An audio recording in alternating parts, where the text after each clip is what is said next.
and industry pioneers to discuss the path to achieving net zero emissions, a pivotal goal for mitigating climate change and ensuring a greener tomorrow. Achieving net zero emissions is not just about corporate strategies or government initiatives. It is about securing a livable planet for future generations. Throughout today's sessions, we'll explore innovative solutions to decarbonize industries, integrate sustainability into business models, and ensure equitable access to clean energy. It's an honor to host all of you here at Hotel Avasa, Hyderabad. I am Ranjit Kumar Pandranki from FICCI, your host for the day, and I look forward to guiding you through an enriching day dedicated to sustainability and progress. To begin the inaugural session, may I invite Mr. V.V. Ramaraju, Co-Chairman, FICCI Telangana State Council on the dais, please.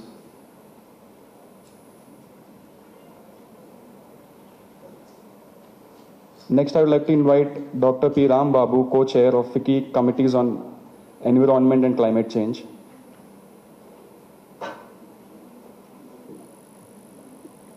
Mr. Maurya Paida, Group Chief Operating Officer and Executive Director, Greenco.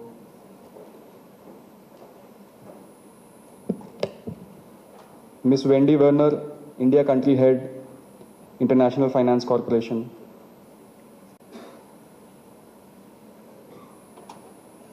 And Mr. Erik Hallström, Honorable Consul General, Consulate General of Finland. Let's welcome them all with a warm round of applause.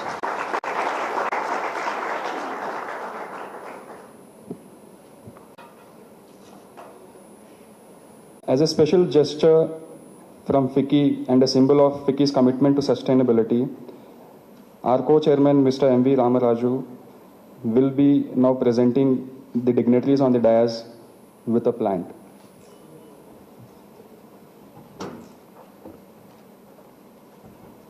This act embodies FICCI's dedication to nurturing a greener and healthier planet for future generations.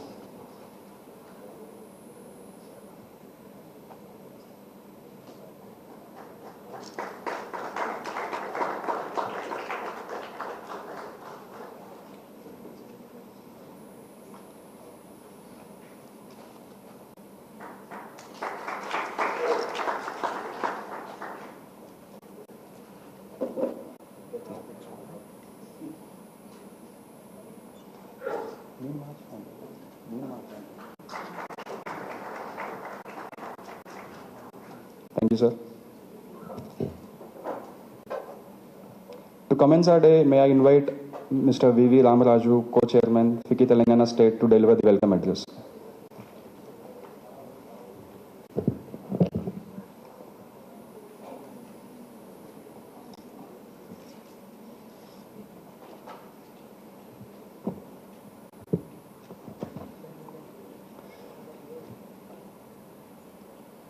Mr. Erik Hallström, Honorable Consul General, Consulate General of Finland, Mumbai.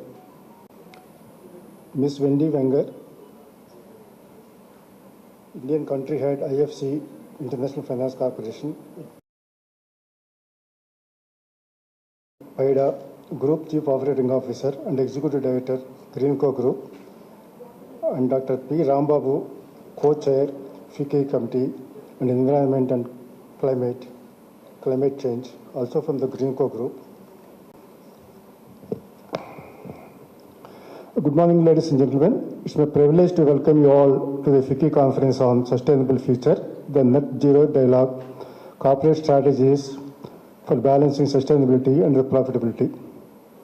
We gather here today at a critical moment of our collective history. Climate change is no longer a distant challenge. It's an immediate reality affecting lives, economies, and ecosystem worldwide. This conference serves as a platform to confront these challenges head-on and explore viable strategies and achieve net zero emissions while ensuring the business viability.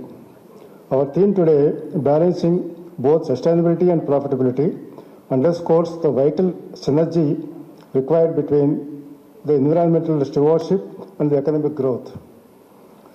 The conference structure is built today to ensure a meaningful engagement with expert panel discussions and keynote discussions to the interactive workshop.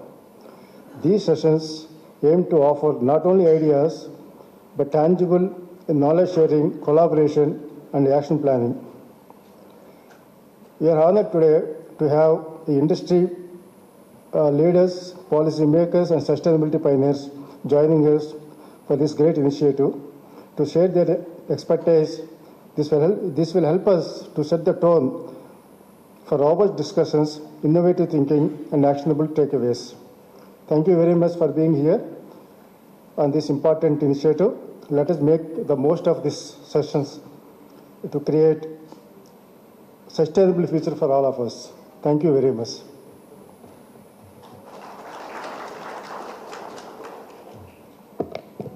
Thank you, sir, for emphasizing the urgency of transitioning towards a low-carbon economy and emphasizing on shared responsibility to act now.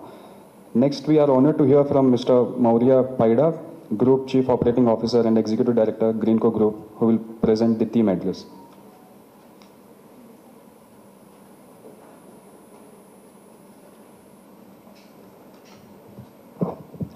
Good morning, everybody. Mr. Eric, Ms. Wendy, Ramraj Garu, Rambab Garu. Right on the morning, I have a prepared speech, but I thought I'll talk to you all with a few pointers and things for you to think about and ponder on to this whole discussion today we are part of. Very briefly about Greenco Group and AM Green, the two companies that I represent. We are one of India's largest renewable energy transition solutions company. We have an operational portfolio of about 10 gigawatts of RE, in under construction portfolio of about 100 gigawatt hours of long duration energy storage. And when I talk about AM Green, we are pioneering the transition to the hydrogen economy. So we have projects of about 5 million tons of green ammonia under construction across the country. But we are based out of Hyderabad. A little introduction for Ms. Wendy and Mr. Eric. I'm happy to say that we work closely with IFC in terms of our energy transition projects that we're looking at. And Mr. Eric, we've become very close to Finland. We have acquired a Finnish company called Chempolis OY, which is a 2G bioethanol technology company. And when we talk about energy transition, there are two pathways. One is the bio pathway and one is the green electron pathway. I'll spend a little time on sustainability, how it is important. Today morning, I woke up to a paper article saying that yesterday was the hottest day in Mumbai in 16 years. Yesterday was also unusually hot in Hyderabad. At the same time, we're seeing typhoons in the US, heavy rainfalls in Tamil Nadu. So extreme weather and climate change is upon us. It's an undeniable fact, and sitting here today morning, I think what has changed over the last 5-7 years is the effects of them are very visible, and the transition has to happen. One more clear metric, COVID was a big testing time for the entire world, and the global economies printed about $9 trillion in those 18 to 24 months so that the global economies can come out of the COVID turmoil. Another number that we should remember is the estimated amount of money required from the global economies to ensure energy transition is only $23 trillion. So 9 is something we have spent for COVID, and 23 is what is required for the energy transition. So I very honestly believe that the global leadership, whether it's at COP or the G20 level, there's significant traction towards energy sustainability. It's very important that conferences like this, thought leaders come together at a state level and at a national level to see how this sustainable transition can happen. Another metric I want to put about is the global, when we talk about energy, is a 200 billion annual market, out of which electricity is only about 12 billion. So when we talk about energy, electricity is a small part of it. Electricity is where transition is easy. We're talking about renewable energy. We're talking about electric mobility. The transition is going to happen smoothly. But the hard-to-abate sectors like your steel, aluminium, your cement, all your mining, metals, minerals production. These are the hard-to-abate sectors for which globally solutions have to be found so that significant carbon abatement can happen in these sectors. At both Greenco and AM Green, we are working both in the green electron space and the green molecule space, where we use round-the-clock renewable energy through long-duration storage to produce green hydrogen. Then you convert that into green electrons, green molecules. What is possible is today with energy, I see that the theme is profitability and sustainability. Today, renewable energy is the cheapest form of new energy anywhere in the world, especially in the global south, which have the land and the resources available to drive this global transition to a sustainable future. I strongly believe that India will take a leadership role in this global energy transition, both from a sustainability angle and being the lowest cost producers of green energy and green molecules for global requirements. And I feel that it is conferences like this which are important to set the dialogue running. And based at Hyderabad, we are very lucky. We have a very progressive government, a very progressive state. Hyderabad is the biotech innovation hub. It's also becoming an innovation hub in the sustainability space. At Greenco, we have partnered with the IIT Hyderabad to set up the Greenco School of Sustainability, which will tie up with global universities across the world to work closely towards indigenizing and developing sustainability solutions across the board for Indian audiences. We are, I say, a company based out of Hyderabad. We have been doing good work, and we strongly believe that this transition can be achieved sustainably and profitably because the global green finance market is evolving. There's a lot of support. And the more important thing is these technologies have reached a scale and maturity that today the transition can be achieved while it is profitable. It's gone are the days when the solar panels was most expensive unit was costing about 17, 20, 30 rupees. Today solar is the cheapest form of new energy. The electrolyzer technology has evolved significantly. The battery storage technology has evolved significantly. Today, energy transition can be achieved. It is being achieved both sustainably and profitably because of the technological advancements. We need more support at a policy level from global leadership, especially the EU and US, which have to lead in this efforts globally.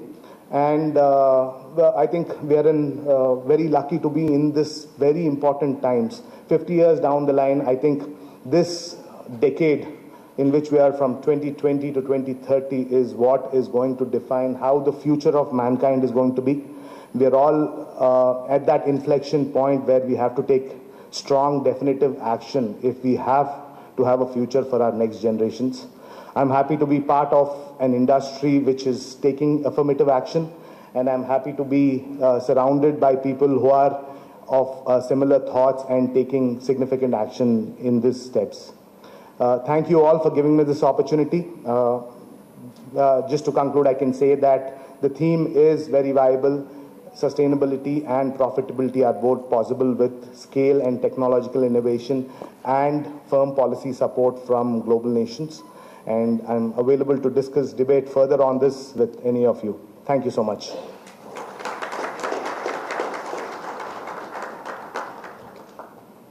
Thank you, sir, for highlighting the pivotal role of innovative technologies in achieving sustainable growth and also calling out this decade as the decade of action. It's my pleasure now to invite Ms. Wendy Werner, India Country Head at IFC, to deliver the keynote address.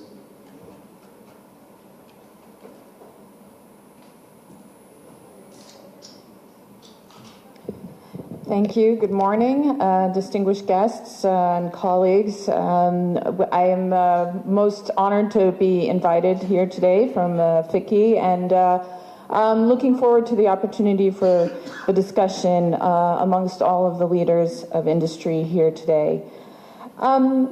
This is a critical juncture, as Maria already highlighted, that the question of whether or not climate is going to impact us is already a foregone conclusion. We see it every day in our communities here in India and as well as globally.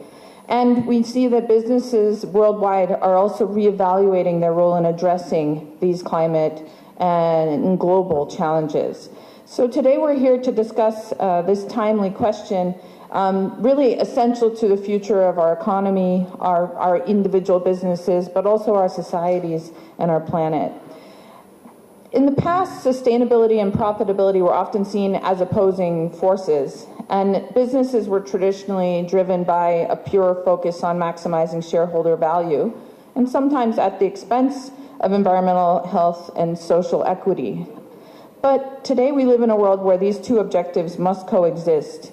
And I'm sure that all of you as business leaders have that kind of tension in your own discussions internally. But now the key question is how we can align sustainability with the economic goals of business so that they reinforce rather than undermine each other. And the IFC, as an international institutional investor, we're part of the World Bank Group. We see sustainability in the environmental, social, and governance sphere as a core part of any financial sustainability as well. So you can't really, in the modern world, have one without the other. Let me give a few examples why sustainability is no longer an optional agenda for any corporation. First is market demand. We see that customers, particularly younger customers, but I think all of us, increasingly favor brands and products that prioritize environmental and social responsibility and want to understand the full impact of our purchases. Second, the regulatory landscape is also changing quickly. I think all of us are very much aware of that, and earlier before the event started, we were just discussing around the EPR and the requirements around recycling that have come into place here in India in the last few years. So governments are increasingly enforcing stricter standards, and India is very much amongst that group of governments. Investors are also placing a very strong emphasis on sustainability metrics alongside financial metrics. As I mentioned, IFC, we are directly a commercial investor, and we're just one example, and we've been doing this for our 60 years of our existence. But I think we often see now very much pure private capital focusing just as much on environmental and sustainability indicators. And the reason is because of the last point, is that operational resilience. So any business that is not considering the impact of floods, heat, also the regulation and the requirements of a growing challenges to the climate is not going to have a clear understanding of the business operational risks as well. So I think these are the sort of risk management, but also opportunity challenges that any business must undertake in integrating sustainability into a business strategy. Finally, I just want to highlight a few emerging trends that I think will be touched on in the discussion today in some ways. One is the need for more circular economy models, looking at how all of the inputs are then reutilized, reused, because a circular economy is something that is inherently important for us. If we constantly are creating more waste, then we are constantly building a bigger problem for ourselves in the future. The second is green financing and new kind of structures that are providing more green financing. This is happening at the domestic financial sector here in India, but also globally. Mind you, of course, we all pay attention to the news. In COP, there's a feeling there's not enough green financing, but yet there still is, here in India for sure, a strong emphasis from many financial institutions to finance green enterprises and green projects. And this is very much backed by the Reserve Bank of India. Looking at a broader space, we see things like sustainability-linked loans is an important financial product that is becoming quite important when it comes to sustainability.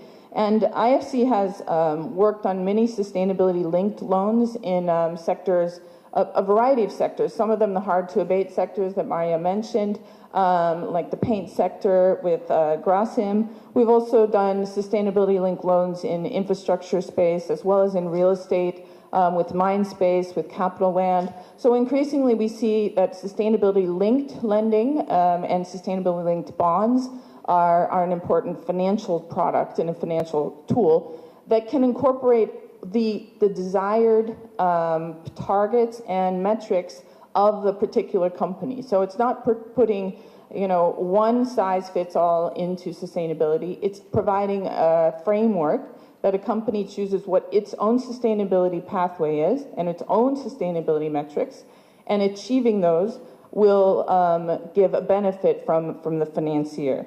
So that's just one example, but green financing has a plethora of new options that are coming into the mainstream.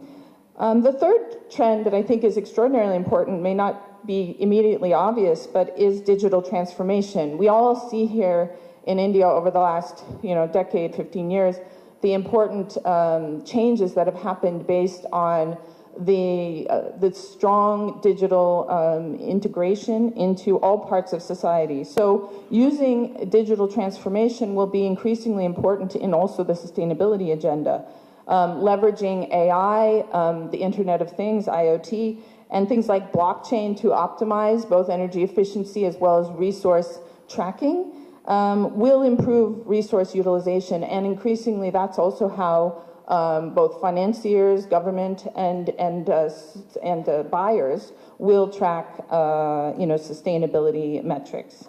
The final one is really more looking at an ecosystem approach and more collaboration. I think that's obviously why we're all here today. I'm sure there are representatives from many different types of companies.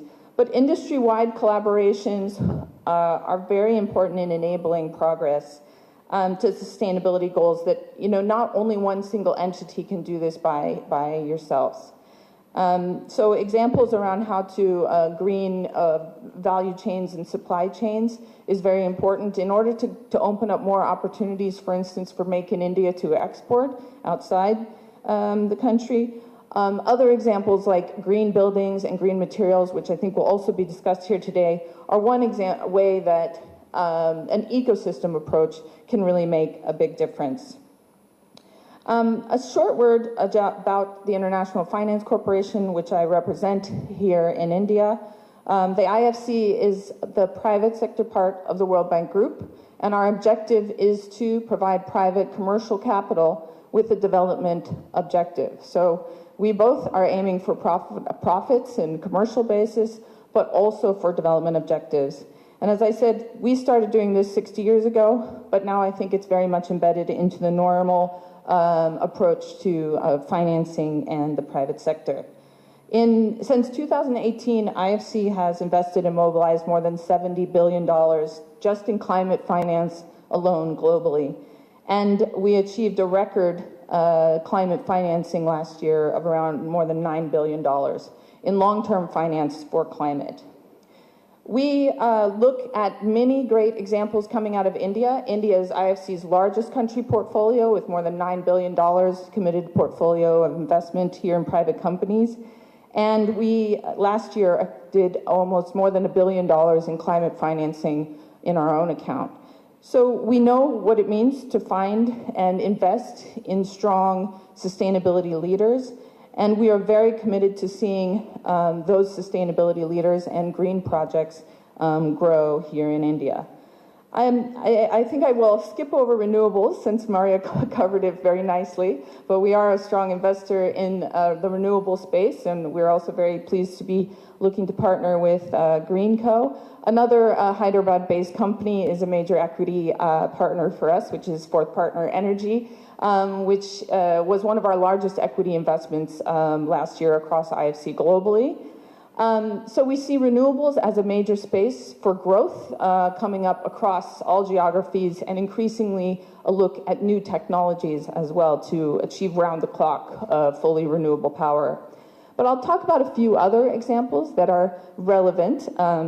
We also look at investment in agriculture and agricultural innovation, and I think this is an area that is sometimes overlooked when we think about sustainability and climate impact, but obviously has a critical importance both in delivery of safe food, but also in employment and inclusion. We have worked with the government of UP over the past few years, focusing on accelerating the modernization of agriculture, particularly through ag technology, and we have a program that works with more than 30,000 farmers based on crop monitoring, sensor-based crop monitoring, to better understand what crops are being grown and what kind of inputs and cultivation they require. This will both also help transition to more climate resilient crops and more climate smart agricultural practices. A final area that I want to highlight is on inclusion and more inclusive business models in employment and in operations.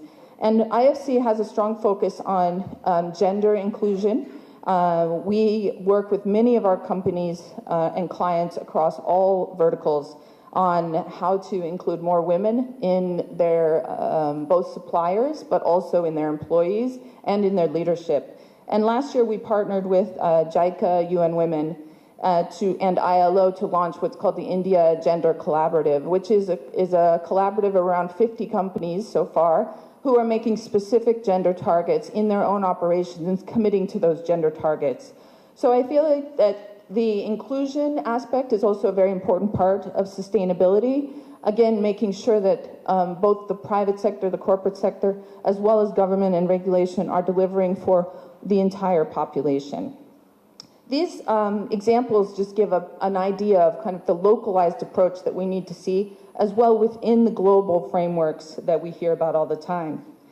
And the role of sustainability is important in ensuring that your companies and businesses are future-proofed. So leadership in this area is probably one of the most important ways to set the future for any business. As we deliberate on these strategies and more specific sector focus today, let me leave you with a stronger idea of the vision for the future. We should together aim for businesses that thrive with sustainability, not in spite of it, and where in every case, in every industry, we see that a product is providing both well-being to people as well as to the planet.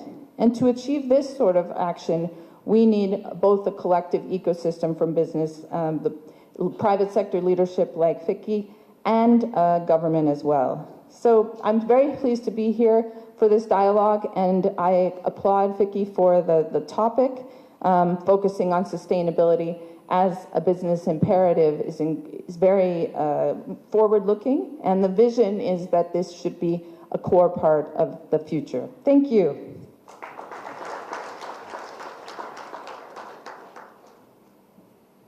Thank you, ma'am, for providing a global perspective on sustainable development and green financing, and also stressing the significance of circular economy, digital transformation in achieving our sustainability targets. May I now invite Mr. Erik Hallström, Honorable Consul General of Finland, to deliver his address.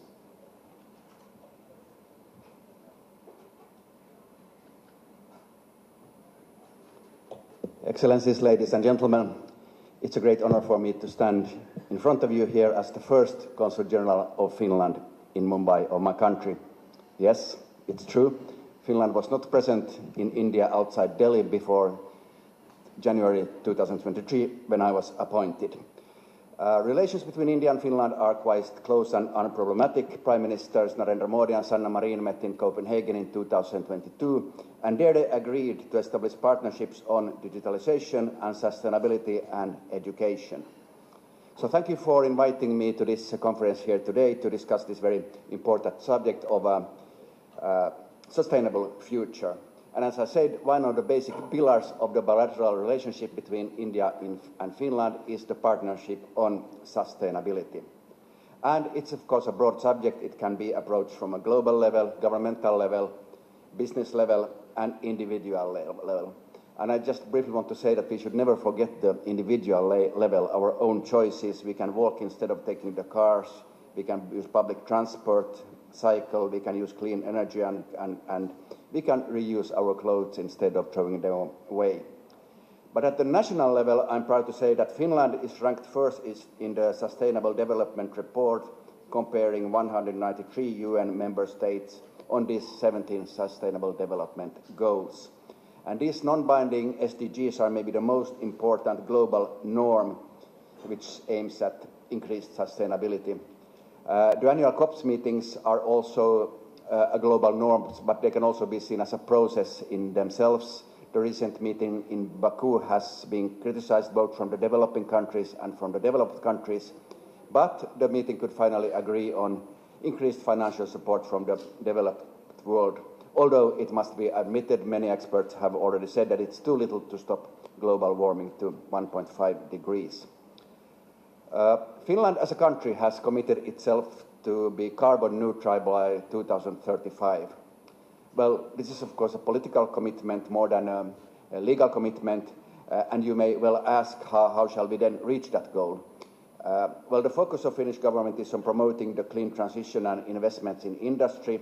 Finland seeks to strengthen its competitiveness and attractiveness as an investment target for renewable industries by doubling its production of clean electricity. The share of renewable energy in energy production will be increased, and action will be taken towards phasing out the use of fossil fuels in heat and electricity production by 2030s at the latest.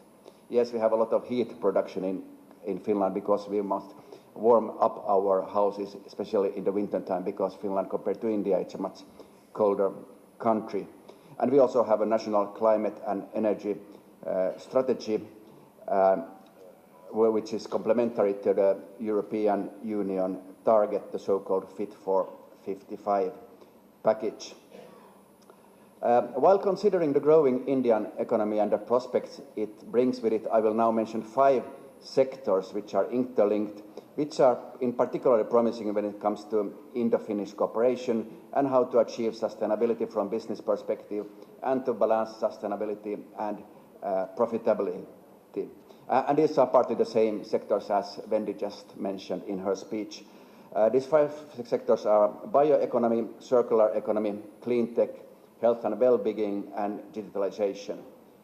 Bioeconomy, Finland is well known for its bio-based heritage, expertise, and innovative solutions. As one of the greenest countries in the world, Finland invests heavily in bioeconomy research and development. And bioeconomy is an economy that relies on renewable resources to produce food, energy, products, and services. A responsible bioeconomy will reduce our dependence on fossil-based natural resources, help prevent biodiversity loss, and create new economic growth which is consistent with sustainable development. Second, circular economy is not only recycle, it's a new economic model involving companies in all sectors. Circular economy is much more than just recycling. It includes new business models such as furniture as a service and new products like bioplastic. It involves new ways to consider an item's life cycle, like building a product that is long-lasting and repairable.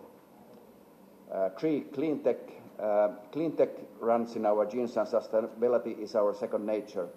As one of the greenest countries in the world, we are in a good, perfect position to drive sustainable development.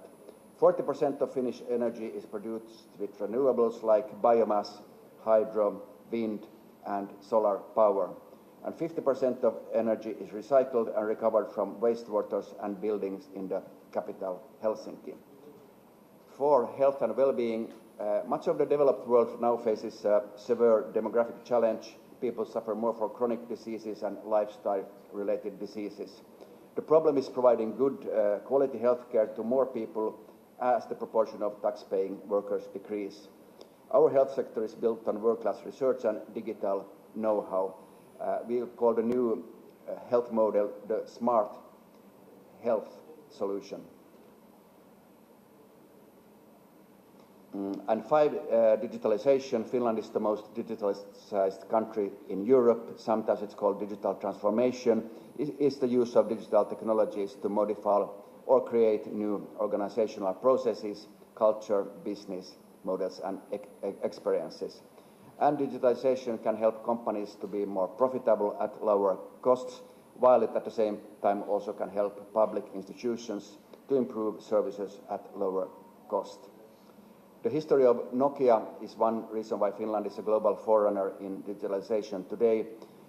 In the 90s, public decision makers enacted rules to encourage digitalization, while educational institutions prioritized the skills need for a global digital company. Nokia is still a global player today, being one of the largest providers of 5 and 6G equipment and services.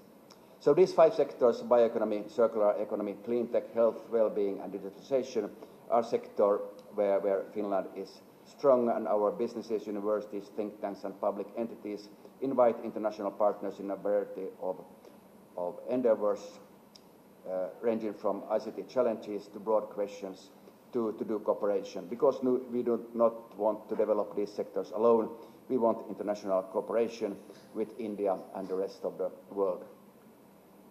Ladies and gentlemen, it's quite clear that India will become a 5 trillion economy. The question is more when this will happen, and also that India in the foreseeable future will be the 3rd largest economy globally after United States and China. Of course, it's always difficult to make macroeconomic prediction when exactly this will happen. This is, of course, the national ambition of India to become a 5 trillion economy, but because of India's size and population, India's all national ambitions and decisions are also global ambitions and decisions.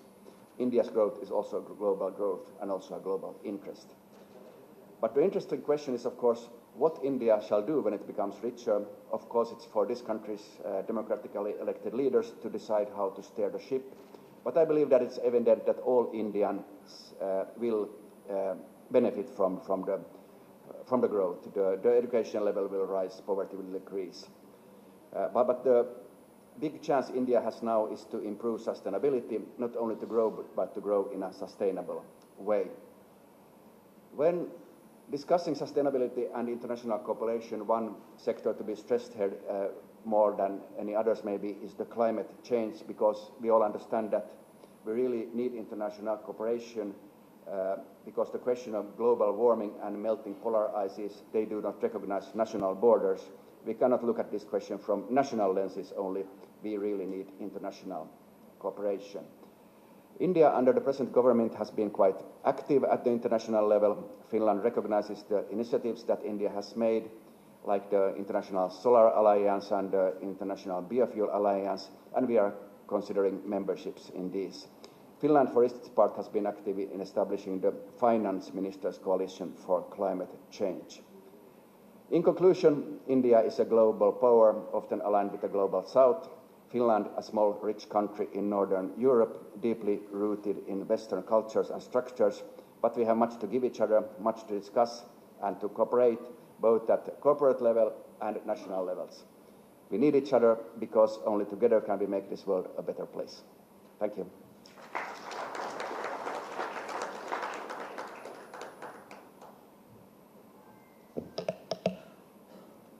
Thank you, sir, for your reflections on sustainability as a collective global priority and Finland's commitment for achieving that ambitious net zero targets by 2035.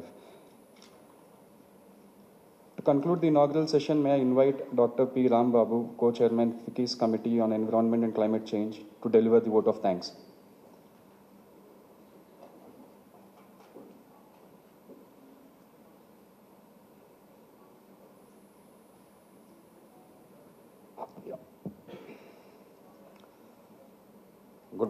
Good morning, ladies and gentlemen. Our inaugural session, one part of the inaugural session, is come to conclusion. And normally in conferences of this type, inaugural sessions are there not ceremonial, but they are expected to set a context to the discussions that follow. I clearly see the speakers in the inaugural session have adequately set the context for the discussions to follow.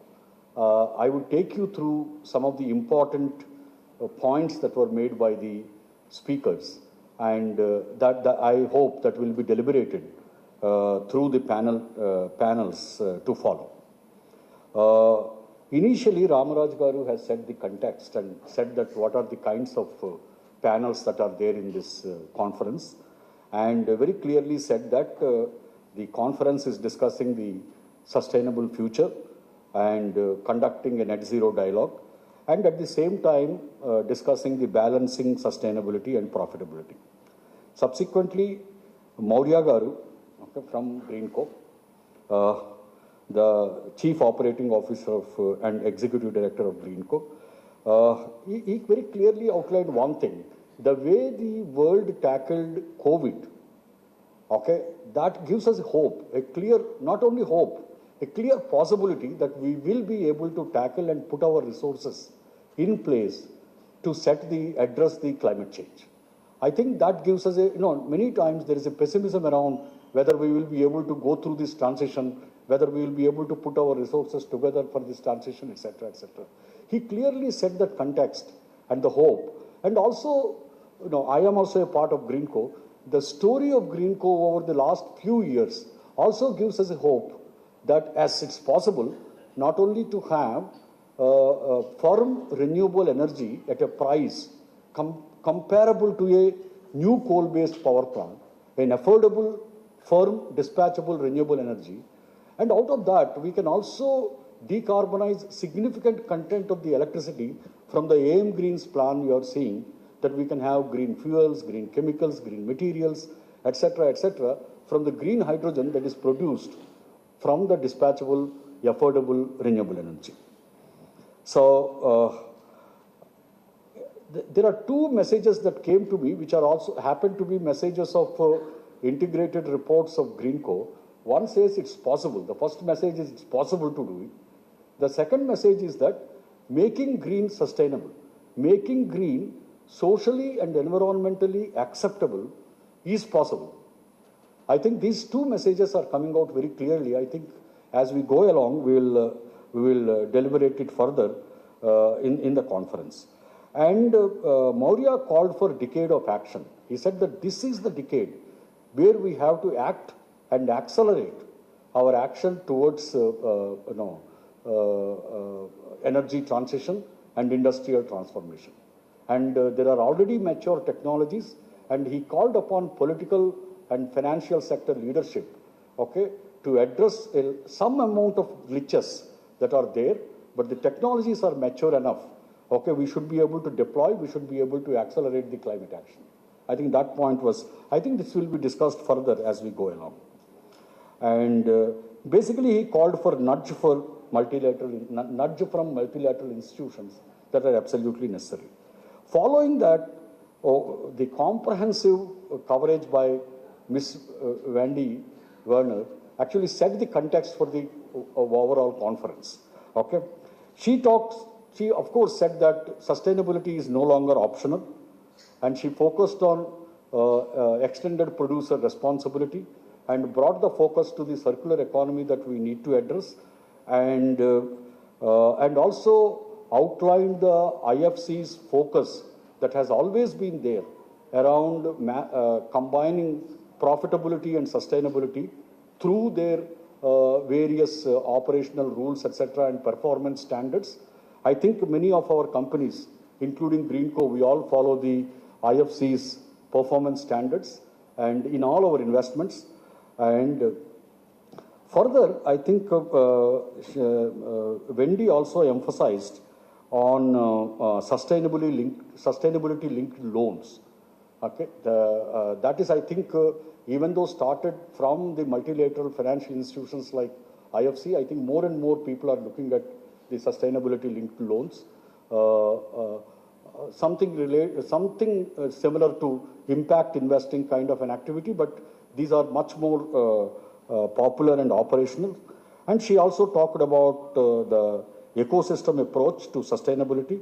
And I think one important thing she also added, I think it will be discussed in the panels, is the agri focus. I think we need to look into the possibility of making our agriculture system more efficient and more carbon neutral, and also providing healthy food to the populations. And another important point that was emphasized, which will also be discussed in the panels, is the inclusion. though there was a specific item on gender inclusion, but overall she said that this development cannot be anything other than inclusive development. A sustainable development cannot be anything other than inclusive development. And going further, Eric initially started talking about the individual, what individual needs to do, right? Governments are started doing whatever they are doing, but the individual also should take a role in the whole thing. And this individual part is also emphasized by Government of India in its LIFE program. In the COP26, okay, they brought forward the LIFE, and the LIFE actually talks about that individual and the more important, the consumption patterns. And of course, he pointed out how Finland, okay, is progressing both on addressing the climate targets and global warming, and also overall sustainable development, and especially the inclusion. He pointed out that India will definitely become the third largest economy. India will definitely achieve its $5 trillion target, etc., etc. But he also called upon all of us that development should be an inclusive development, and that development should be sustainable development. I see that the Government of India and the people, we are all, and the business leadership, we all look forward to actually having sustainable development, and there is a significant focus. Government of India also has a significant focus on looking at sustainable development as an opportunity than as a imperative or a compulsion or a regulatory compliance. Okay. More importantly, Eric also talked about what happened at Baku, and we are all extremely thrilled at what happened at Baku. There are certain disappointments. India also had disappointments. Europe also had certain disappointments. But significant progress has been made on carbon markets and market mechanisms. And these are very, very important, as Maurya said, that even though on the renewable side, we have already achieved the viability, on the molecule side and many other aspects, and even including the storage, there is still a viability gap. And this viability gap can only be funded initially by a carbon price. And Baku has set all mechanisms in place for an international carbon market. That's an important progress. But one thing that FICCI pointed out at Baku also is that for Article 6, the market size is not very big. So the market size has to be acted upon. And after the global stock taking, all of us have to revise our NDCs. And when we revise our NDCs, a certain percentage of NDCs should be reserved for Article 6, so that the climate action can be extended and deepened into the developing nations like India or many other countries, etc., to take climate action and to take action in building up these spaces like, green molecules and carbon capture, utilization and storage, and sort of net zero agriculture, etc., etc. A lot of such things can happen.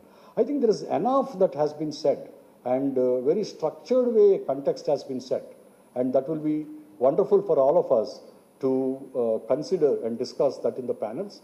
And we had the vision from setting the context from the business leadership and the governmental leadership and financial sector leadership. But we also will have possibly one more session. I understand that the organizers told me we will also have one more session where the political leadership also will tell us what are they looking at, how are they looking at the sustainability and profitability. I think that will set the complete context, the overall context for the conference. And thanks a lot, all of you, for setting this context. Thanks a lot, all of you, for this patience. And once again, I thank the organizers of FICCI for putting all this together. I look forward to a very productive one full day session. Thank you. Thanks a lot.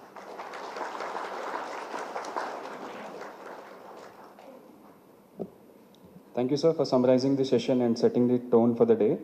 Before we proceed to the next part of our program, we would like to extend our heartfelt gratitude to our sponsors, whose generous support has made this event possible. Our diamond sponsors, Gaja Engineering, Greenco Group; gold sponsors, Envision, Bondada Group, Ball Beverages; association partner, Naredco, has been invaluable in helping us bring together this impactful conference on sustainability. As we draw closer to this inaugural session, we have a 10-minute refreshment break before we start with the first panel discussion. I will request you all to take a break for 10 minutes and then join us back in this hall in 10 minutes. That would be 11:20. If you can come back in 11:20, we will start with our next session. Thank you so much.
Ladies and gentlemen, it's time for our first panel discussion, which focuses on shaping the sustainable energy future through innovative technologies. This session will delve into breakthroughs in carbon capture, renewable energy, and AI-driven energy systems. May I invite all our esteemed speakers for this session to the dais. Ms. Nitya Balakrishnan, Head of Marketing and Policy, Fourth Partner, Energy. Please join us. Mr. A.K. Saxena, Senior Director, Electricity and Renewables, TERI. Mr. Prashant Tiwari, Chief Sustainability Officer, Amar Raja Group.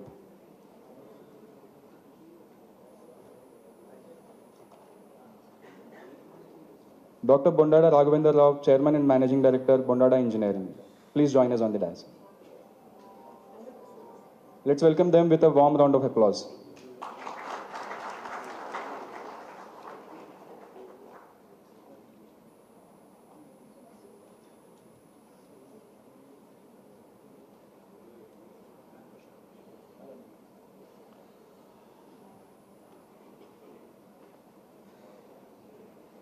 We're expecting Sandeep Kumar Sultania to join us anytime, but I would request the session moderator, Ms. Nitya Balakrishnan, to guide the panel through the engaging discussion and take this session forward.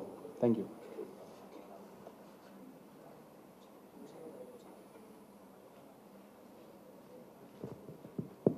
Check.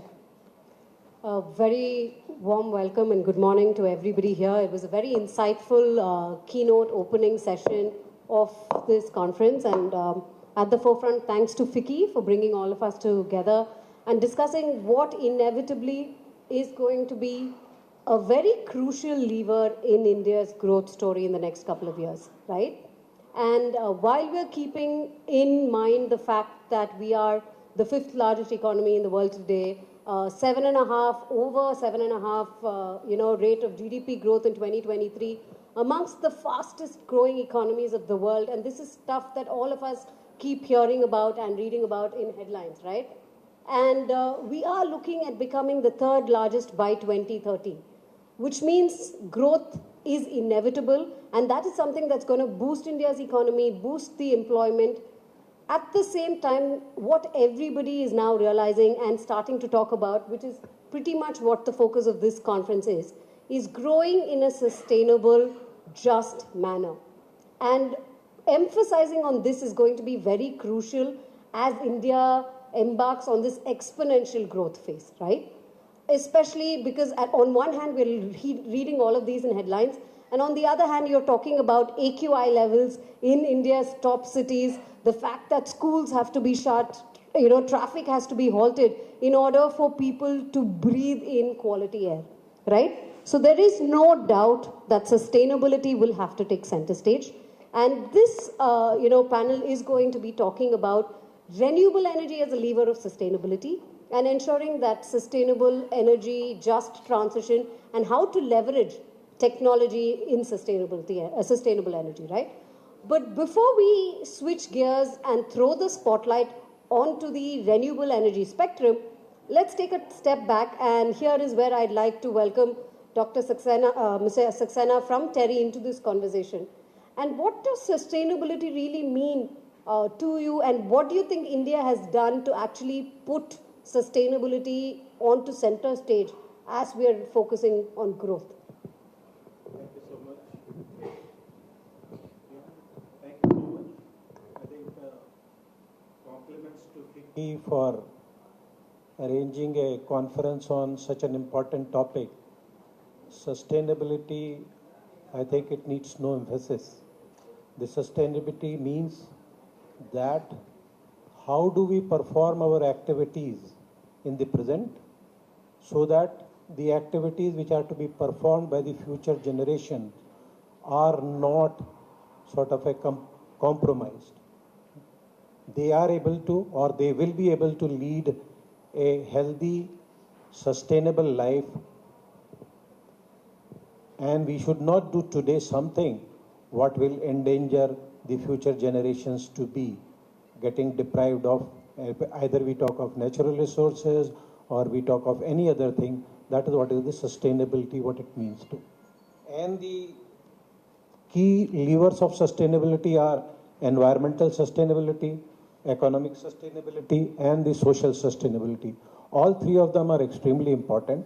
And unless a harmonious way forward, taking into account all the three elements or the levers, is sort of a paved, I think we will not move forward on a sustainable pathway in an efficient and effective manner. So that is what I feel about the sustainability. Next, you wanted me to touch about, now I think the starting point in the sustainability has to be the lifestyle for environment. Honorable Prime Minister at COP26 in Glasgow in November 2021 announced the lifestyle for environment, the life mission. And if we live a life which duly takes care of the environment in our consumption patterns, in our generation patterns, in our disposal patterns, then I think we will be able to sort of, we are setting the reference at a much, much better level otherwise as compared to the business as usual level. If we start with that, I think then that should be the starting point. Now at the COP26 at Glasgow, the Honorable Prime Minister has also announced the India's net zero target to be achieved by the year 2070. I think if we look at various other countries, some countries have announced 2050, China's target year is 2060, ours is 2070. We are a developing and growing economy. A lot of development has to take place. And I think the target year has been set keeping that in mind. But all that apart, I think the various initiatives which are there to be moving forward, I think they are very much on track. Niti Aayog has also set up the working groups on the net zero for various sectors, power, automobiles, or rather transport, etc., etc. 5-6 working groups are there, and we at TERI are also contributing to those working groups at the Niti Aayog. Now, industry is the sort of a largest segment after the electricity, which contributes to the emissions. And I think a lot of industrial houses and the corporates have set their net zero targets, starting from 2035, 2040, and 2050. So I think a lot of effort is going on. I think I will come back to you depending on whatever you want me to touch upon. So for the time being, I think this is what I wanted to say about. Absolutely. And you did mention, Mr. Saxena, that industry contributes significantly to emissions as well, right? So when we look at sustainability, it will have to be with a spectrum of the individual, the policy and the government enabling the framework for each of us to grow and develop sustainability, and the most important lever also being with the corporate sector, right? That needs to prioritize sustainability at the core of its operations. And today at Fourth Partner, we do that, but I'd like to hear from you, Mr. Prashant, on what you do to prioritize sustainability at Amara Raja.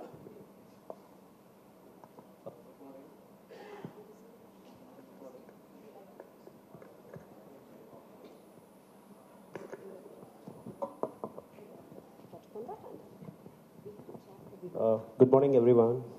I'm Prashant, and I'm representing Amara Raja Group today. We are a company which is in energy and mobility. And the topic of discussion, first let me thank FICCI for having me here. Thanks, Nitya, for a very relevant question. Our business is sustainability. And if you look at over past few years, so there have been some recent announcements. So we are setting up a 16 gigawatt hour of new energy unit, 100 kilometers from here in Mehboob Nagar. We are also setting up India's largest greenfield plant for lead recycling in state of Tamil Nadu, Chennai. And over last few years, from almost zero, our renewable energy share of the total energy mix has gone by 25%. And today we have 70 megawatt of installed solar capacity. It's a combination of rooftop as well as ground mounted. We are water positive, and very soon we are going to get an assurance around that. 83% of the key raw material, which is lead, which goes into lead acid battery manufacturing, comes from recycled sources. And almost 95% of our manufacturing waste goes for recycling. We are also making sure that remaining 5%, we become a net zero landfill organization in next few years to come. So this is quickly about what Amara Raja is doing on sustainability. There are other agendas also, like diversity, employee volunteering on CSR, which maybe I can talk about later. So anything, Nitya, you want me to particularly address upon? We will come to the renewable energy spectrum of it, but you were mentioning that you did a lot of it when it comes to circular economy, when it comes to CSR and people empowering the communities that you operate in, right? A little bit on that before I throw the question to you.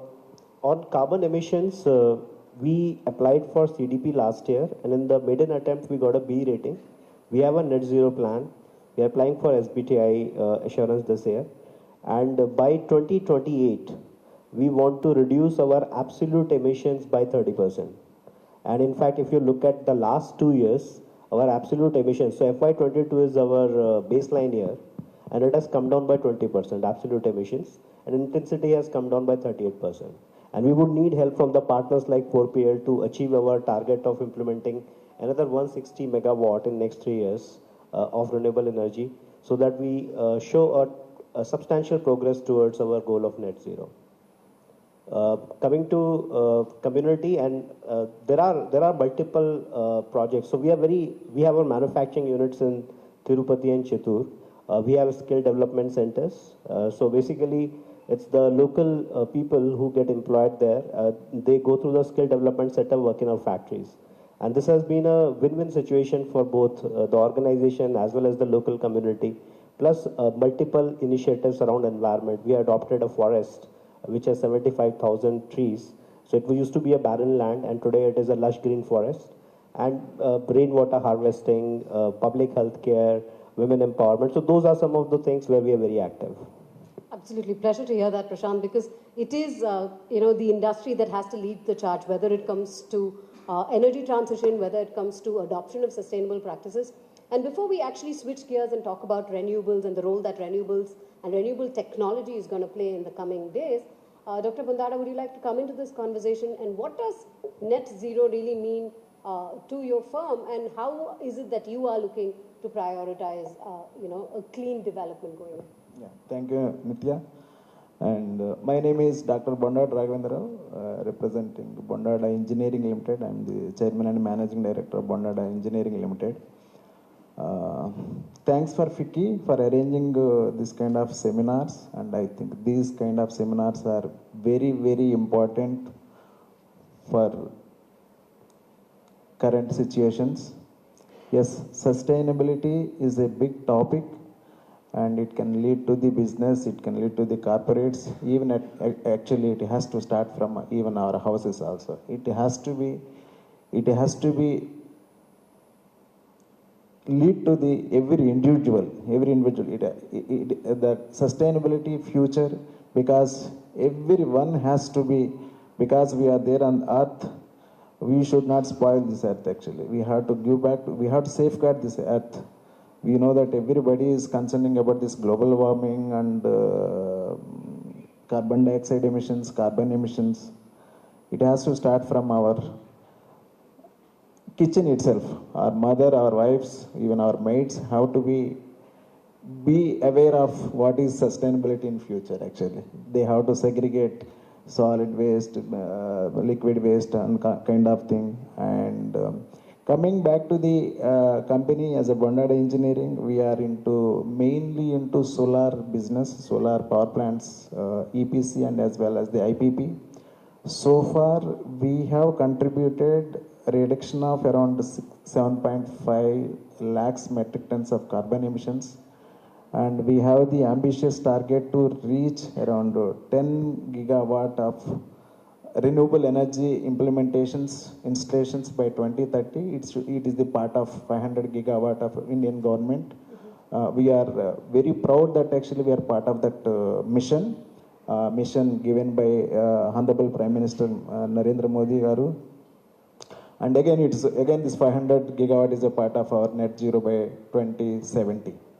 So we are focusing right now on solar space, and very soon we are also venturing into the windmills, even battery energy storage system, even pumped hydrogen also, pumped storage power also, and even green hydrogen also. We have that technologies in place, and we are so if at all we touch upon the 10 gigawatt, I think we are going to contribute around 14 lakh, I think 12.5 million metric tons of carbon emission we can save. We can reduce. That's what our goal to this globe. And this sustainability is a big business actually. Now we can relate to the business. It's a huge trillions of business is happening. That's what as a company we are contributing for that, this sustainability, and the net zero and other things we can discuss based on your. Absolutely. So Dr. Bandara, you mentioned it very interestingly, right? That sustainability is also a business, and in India it does matter. Every paisa matters.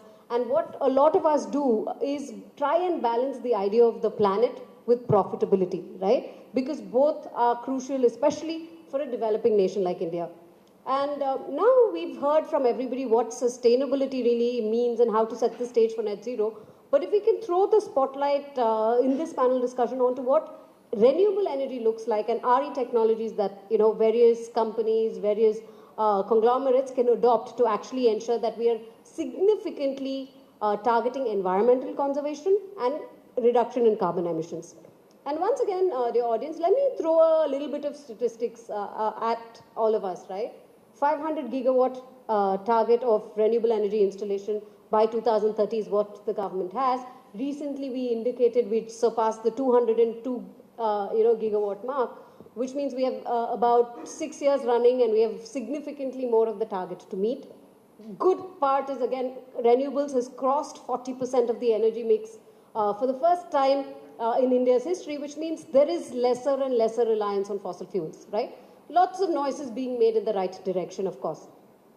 And then when you talk about clean energy investment, globally, $3 trillion of clean energy investment in 2024 alone, right? And India getting a significant piece of that pie. Before we talk about emerging technologies, and Mr. Saxena, let me throw this question to you.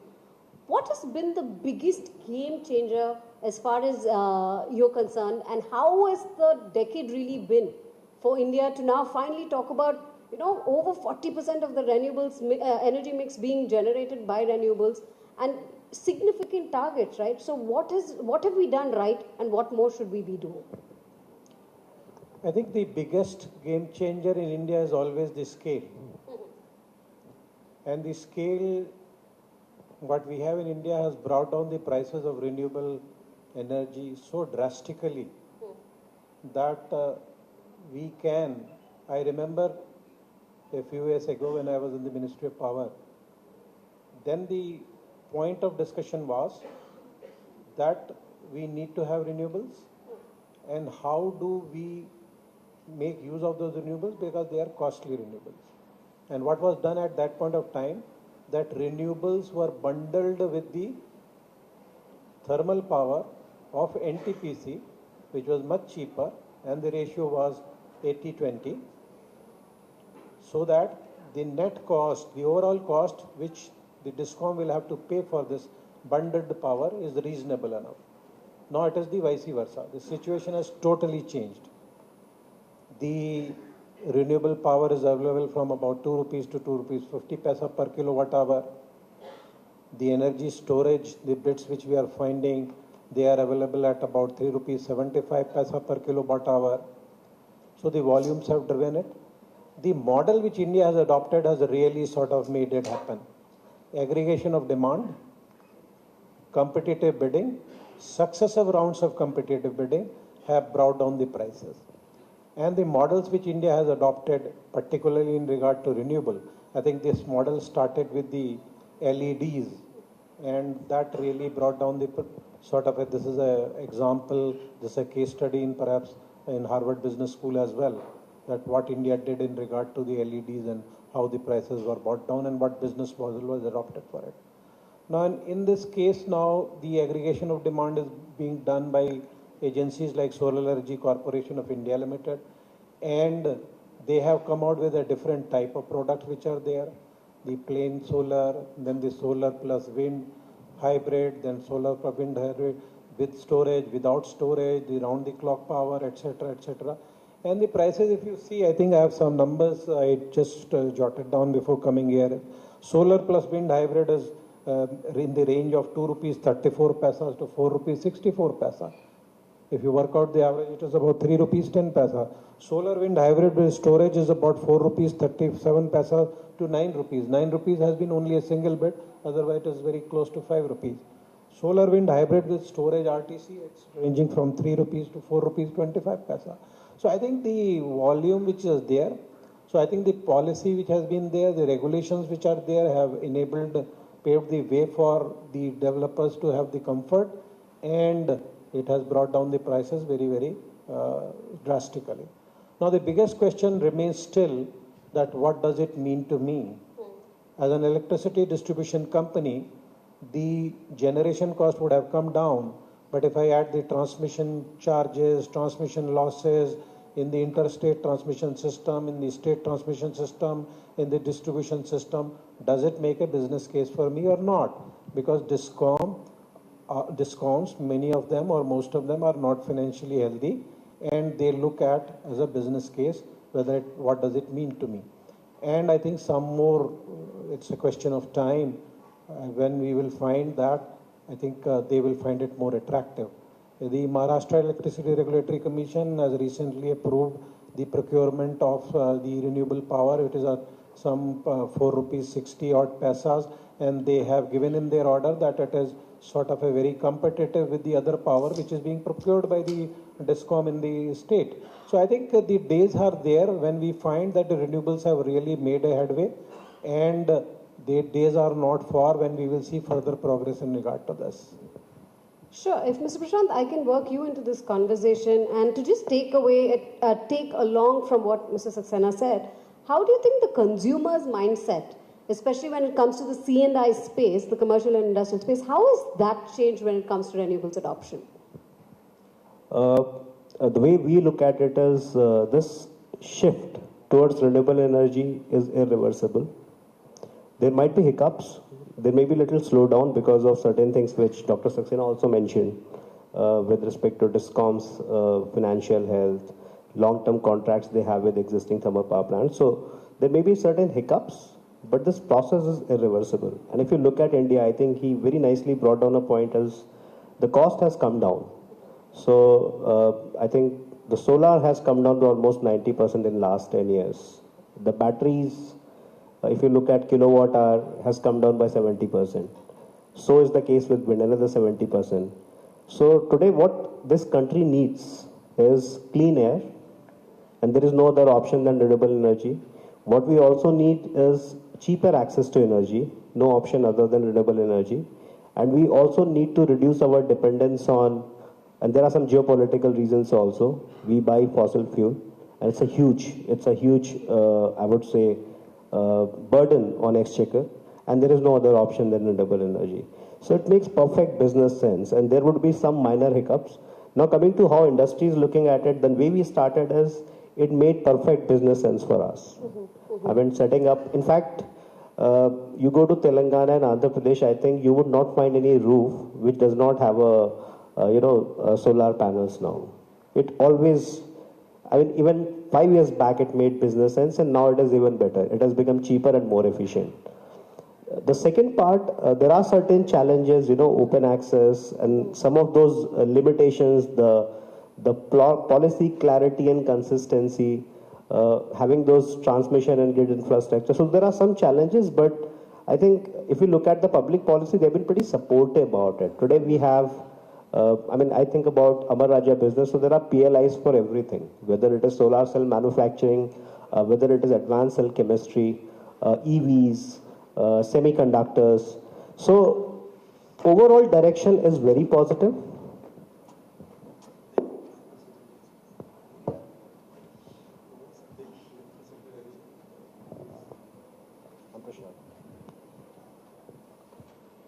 Prashant, I'd request you to finish your point before we have. Yeah. Another quick thing which I think I forgot to mention in my initial address is Amar Raja is not only into renewable energy, we also just established a green hydrogen, India's first green hydrogen refueling station along with NTPC in state of Ladakh. And 2 days back, our infra division executed one of the largest projects for floating solar plants. So I think the direction is positive and there is a lot of optimism. Progress may be slow at times, but it is forward. Now the question would remain that how fast we can achieve our goals. Absolutely. Thank you for that, Prashant, and a warm welcome to Sandeep Kumar Sultania sir, who is the Principal Secretary of Energy, Finance and Planning at the Government of Telangana. Thank you so much for joining us this morning. So our conversation started off with what sustainability means, sustainable development, and how it was important for India, which is touted to become the third largest economy by 2030, from the fifth today, how important it would be for the country to grow in a sustainable, just manner, right? Because one hand you have headlines around renewable energy, sustainable development, just transition. On the other hand, you have cities that are choking because of air quality, etc. Right? So for us to grow and be the fastest growing economy is one thing, but how do we prioritize that in a sustainable manner, right? We started off with that, sir, and we came into renewable energy, the focus of renewable energy and growing technologies, right? And what that would kind of mean for the industry in the next phase of growth. If we can work you into the conversation, and at this point, we missed your keynote by a few minutes, but if you could kind of throw the spotlight onto both these conversations.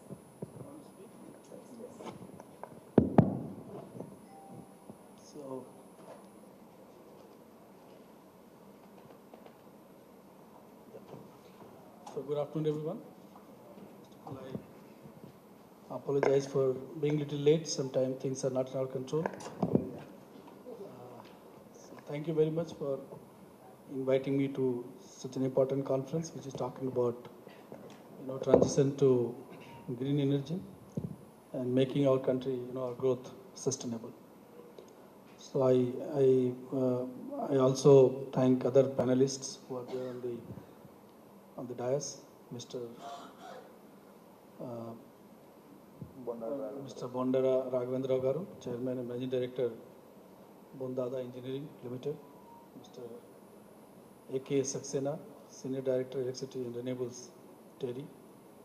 We have Mr. Prashant Tiwari, Chief Sustainability Officer, Amar Raja Group. So thank you very much. Thank you everyone who are present in this room.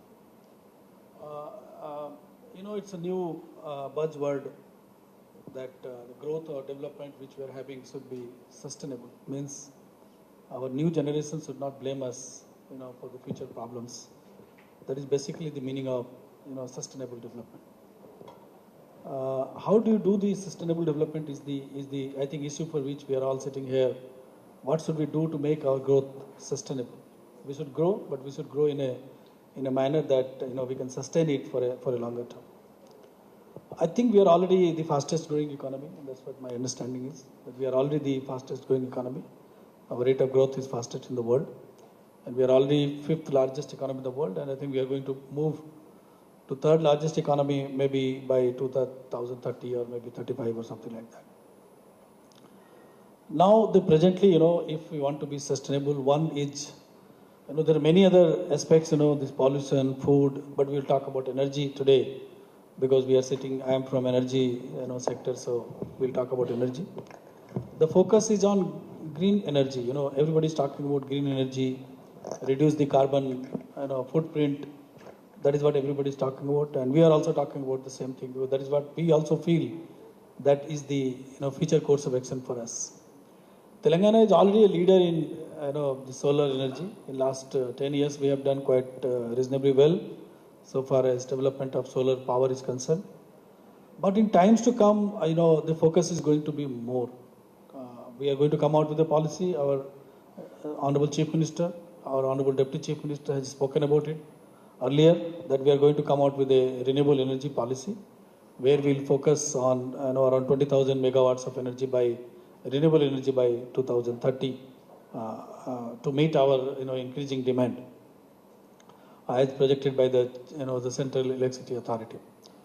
So we are going to concentrate on various technologies of renewable energy. Solar is there, wind is there. Then we are also talking about this pumped storage. We already have pumped storage, in our existing hydel projects like Sri Salem and Nagarjuna Sagar. But we are also going to go to a new kind of PSPs, like where there is no existing reservoir, there is no existing river stream, which are absolutely off-stream kind of this thing. There is also we are going to talk about in our policy. We are also going to talk about geothermal, which is though they say the potential is huge, but we don't know as of now. But in Singareni collieries, we have just started 20 some sort of kilowatt of geothermal project. We have just started to understand, where are we, how we can do it, what is the potential kind of this thing. If that is good, I think Telangana is also going to work on that. We are also talking about floating solar. We have already experimented it in Singareni collieries, abundant mines. Even NTPC has also done in the Ramagundam plant. They have a floating solar power plant. We are also talking about green energy. We will talk about green energy also in the, green hydrogen in the policy, which is also an opening kind of field. We don't know exactly where we are going to go, but things have started. I think just now the speaker was mentioning about that some green hydrogen pump outlet has come in Ladakh somewhere. I was just hearing. So this is this something new, something good, and if that is workable, I think hydrogen will open a different kind of energy transition in our country. Once we are able to make it useful, we are able to make it cost effective. Because any energy source will work only when it is cost effective. If it is very costly, if the capital cost is very high, it is not going to work in our country. Even though the cost of operation may be very less, but if the initial cost is heavy, it is going to be difficult. So we have to work towards the transition where the cost is affordable. People like it, people feel comfortable with it, then only they will go. So these are the things, as of now, we are thinking of in Telangana. And I think very soon we are going to launch the policy. Before that, we will also planning to have a stakeholders consultation. We will take inputs from all the industry leaders as to what kind of policies should be there to make it viable, to make it workable. So these are the things we are planning in Telangana. And there are a lot of other things in the policy which I cannot speak as of now because that is in the draft stage. Various kinds of incentives and, procedural, simplifications and all these things will be there. But apart from that, I'm saying the focus where we are going to work on this, in this, from today onwards, how we are going to work on, that is what I have just spoken. There are some things which are already there, prevalence, this e-vehicle is already there in the country, which is, I think the new generation is buying EV like anything. But our government has just come out with a policy where we have exempted the registration tax, from the EV vehicles. It was earlier 10,000 vehicles, which was over. Then our government took a decision that there will not be any taxation on, if you buy an e-vehicle, there will not be any road tax, or sort of a registration tax, or RTA tax, whatever you call it, will not be there. It is unlimited now. So to promote that, we have done that. We are also talking about, as of now, I think our EV charging stations are not, I think, sufficient, not up to the mark. We have very less number of EV charging stations, maybe less than 1,000. So I think that is also going to be our focus, to increase the number of EV stations in our city or in our state. So we are working out how we can, make it more and more, viable. Even the government land, wherever it is available, how we can give it to the, prospective investor at a, at a sort of a fixed kind of rate. So we are working on that in the policy, and I think very soon you will come to know. And we will also, go in a path of, this green energy, which will make our growth very, very sustainable. So thank you for giving me this opportunity. Thank you very much. Thank you, Mr. Sandeep, for aptly summarizing what the government of Telangana is doing towards the green energy revolution that is a bigger part of what India is trying to achieve and get onto the global leaderboard of. Now, coming back to our conversation, which was around emerging, green energy technologies and how the consumer has matured. Even at Fourth Partner Energy, we started off as a solar pumps product, manufacturer, became bigger irrigation pumps, and this was way back 15 years ago. And then you realize that the play, and that the Indian consumer had matured. The play was in distributed solar or assembling rooftop or ground mount solar at the site of the consumer. And as we'd become masters in that game, we had to pivot and embrace, open access, because the policy framework had opened up to provide for large-scale, supply to commercial and industrial consumers. Then came the open access solar play, and very soon you saw that wind, and we're missing John as part of this panel, who's from Envision, but the play for wind came. So, you had to pivot again, and because the consumer was asking to include wind and solar in their energy mix, so that the PLF and greater amount of renewables could be delivered to the consumer. So then you had to move into the wind-solar hybrid model and battery storage. Now the demand, and you're seeing the central government also release tenders, it is for firm power, right? How can we kind of ensure that we're getting, so FDRE tenders, round-the-clock renewables, ISTS, you're seeing the gambit of clean energy expand in India. And that is where, EV charging, and you had mentioned, Mr. Sandeep, that electric mobility is going to play a big game, right? So again, Mr. Saxena, my first question to you is, what do you think the emerging technologies are, and how's that going to change the game? And Prashant, if you could follow that up with the role of electric mobility that's going to happen in the next couple of years, and Mr. Bhandari. So in the emerging technologies, if we talk about the solar, I think the higher efficiency modules, that is what is the first and foremost, which can sort of give the greater output, number one. Number two, the building integrated PV, agri PV, the floating solar PV, raid roll sideways the PV, all such combinations or sort of a variations or types of PV which can be there. And some of them, I think, give the multi-land use is another sort of a spin-off of this. When gainfully one can utilize the solar PV for the solar generation, and also the farmers can sort of put solar PV of a size where they can feed into the grid, and the tariff set by the state electricity regulatory commissions is a remunerative tariff. It is a project wherein we are trying to study the impact in 5 such projects. What has been the impact? I think it's difficult to get the baseline situation because when those projects started, the baseline data was not very well captured. But I think what is required to be seen that what is the impact of the solar PV on the crops and what is the impact of the crops on the solar PV generation. So this is one area. I think on agri PV. Building integrated PV is another area where one can, the commercial establishment, etc. The facades can be very gainfully utilized to generate solar PV. That's one. Offshore wind, coming onto the wind, offshore wind is an area where I think we will see the development in the coming years. The nuclear energy is one sort of a segment which provides the round-the-clock clean energy. I think India has about 8 gigawatt of capacity right now. The plans are to go to about 22 gigawatt. And that is what is, I think, we feel should be sort of encouraged. We are also doing a paper on this subject, and this is something very, very important. The small modular reactors are being talked about, and they can very gainfully be utilized at the situations or the locations where the existing thermal powers will become obsolete. And if they could be put there, then it may be possible to be utilizing the existing infrastructure therein. Now, coming on to the energy storage, which will be hold the key for the energy transition in India, I think the starting from the pump storage plants, which is it's a proven, mature technology operating in the country. Out of about 4 point some gigawatt, 3 gigawatt is already operational in the country. Mr. Sandeep mentioned about the plant which is there in the state. That's one. And I think now off-river pump storage are something which is can be gainfully utilized and seen as, because they are smaller in size, the R&R issues are not that much, and they take less time to implement, and the environmental issues will not be substantive. So I think that they need to be seen from a different lens, and one can look about. And Greenco is already doing one such project, and I think we are going to see the first unit very soon. That will be the proof of the pudding in regard to this.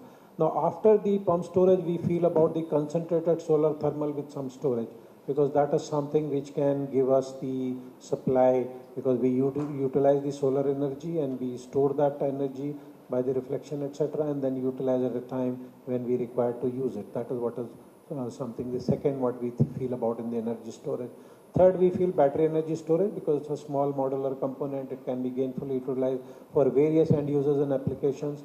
And last but not the least, I think hydrogen remains there. It is a longer term game, but I think India has done remarkably well by having a hydrogen mission, by having a policy, enough of incentives are there. So these are quite a few things which can be there, and I think we will see a lot of sort of innovation in these, a lot of development in these, and as the cost trajectories come down, they will be much and much more embraceable by the stakeholders and the consumers in large. Absolutely, Mr. Saxena. To summarize what you've indicated, I think it's very important for everyone to remember that it's a marathon and not a sprint. We've begun good work on all these fronts, especially emerging technologies, green ammonia, green hydrogen, very nascent stages. Battery storage, the declining price trends is again very good news for developers and consumers alike. But it is actual work, and you said the proof of it lies in the pudding, right? So we'll have to see and continue to keep this momentum going, right? And another key lever that you could look to, opportunize is, of course, electric mobility. And Mr. Sandeep, you threw a spotlight on the fact that there has been some sort of registration tax waiver to boost, adoption of EVs. And let's bring you in again, once again, Mr. Prashant. Keeping in mind that charging infrastructure has to be taken care of, range anxiety has to be addressed through increased awareness. But what is your, outlook on electric mobility in India, and how are you at Amara Raja looking to kind of ride this wave? Thank you, and let me also try to leave a thought with the audience and try to bring EV and renewable energy together. So our target is 30% EV penetration by 2030, and that would be around 1.5 million EV cars. And imagine this 1.5 million cars multiplied by 50 kilowatt hour of battery pack. Now, is it possible that these cars, they are charging during the daytime, and in night they are supplying back to the grid? It is possible. I don't use my car in the night, and I don't need 100% battery, backup. I just go 5-6 kilometers, 10 kilometers in a day, 20 kilometers in a day. So EV and RE are very much correlated. Second thing that comes to my mind is these batteries have a lifespan. So for mobility purpose, 80% is, when you decide that it is no more fit to be used in a vehicle, but it can work as a secondary storage. So EV revolution has started, and 10 years down the line, you would have immense amount of used batteries which can be very well utilized for BESS. So that's important, and I think we should think about those business models as well. Could there be smarter grids? I can sell power. So my car, actually, even if I'm not running, I'm making money out of it. In night, my car is charging the grid and giving me 7 rupees, let's say, unit. And you don't need to put up those expensive BESS and hydro and all those things, right? Now, coming to the technologies, I think there has been there is a lot going on right now also. It's still evolving, but I think we have reached a place where EVs on a cash flow diagrams make more sense. You have seen the launch of Windsor, right? And your capex is lower, your opex is also lower.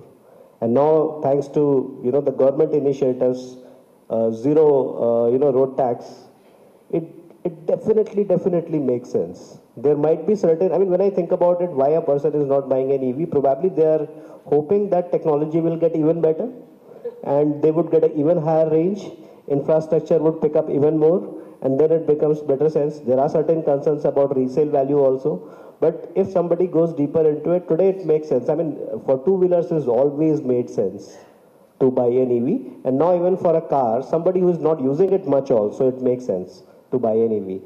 So now coming to the technology part, we had NMC, now we have LFP, and there are a lot of other, in LFP also, you bring in manganese and the energy density goes up. It can be as good as or very close to NMC.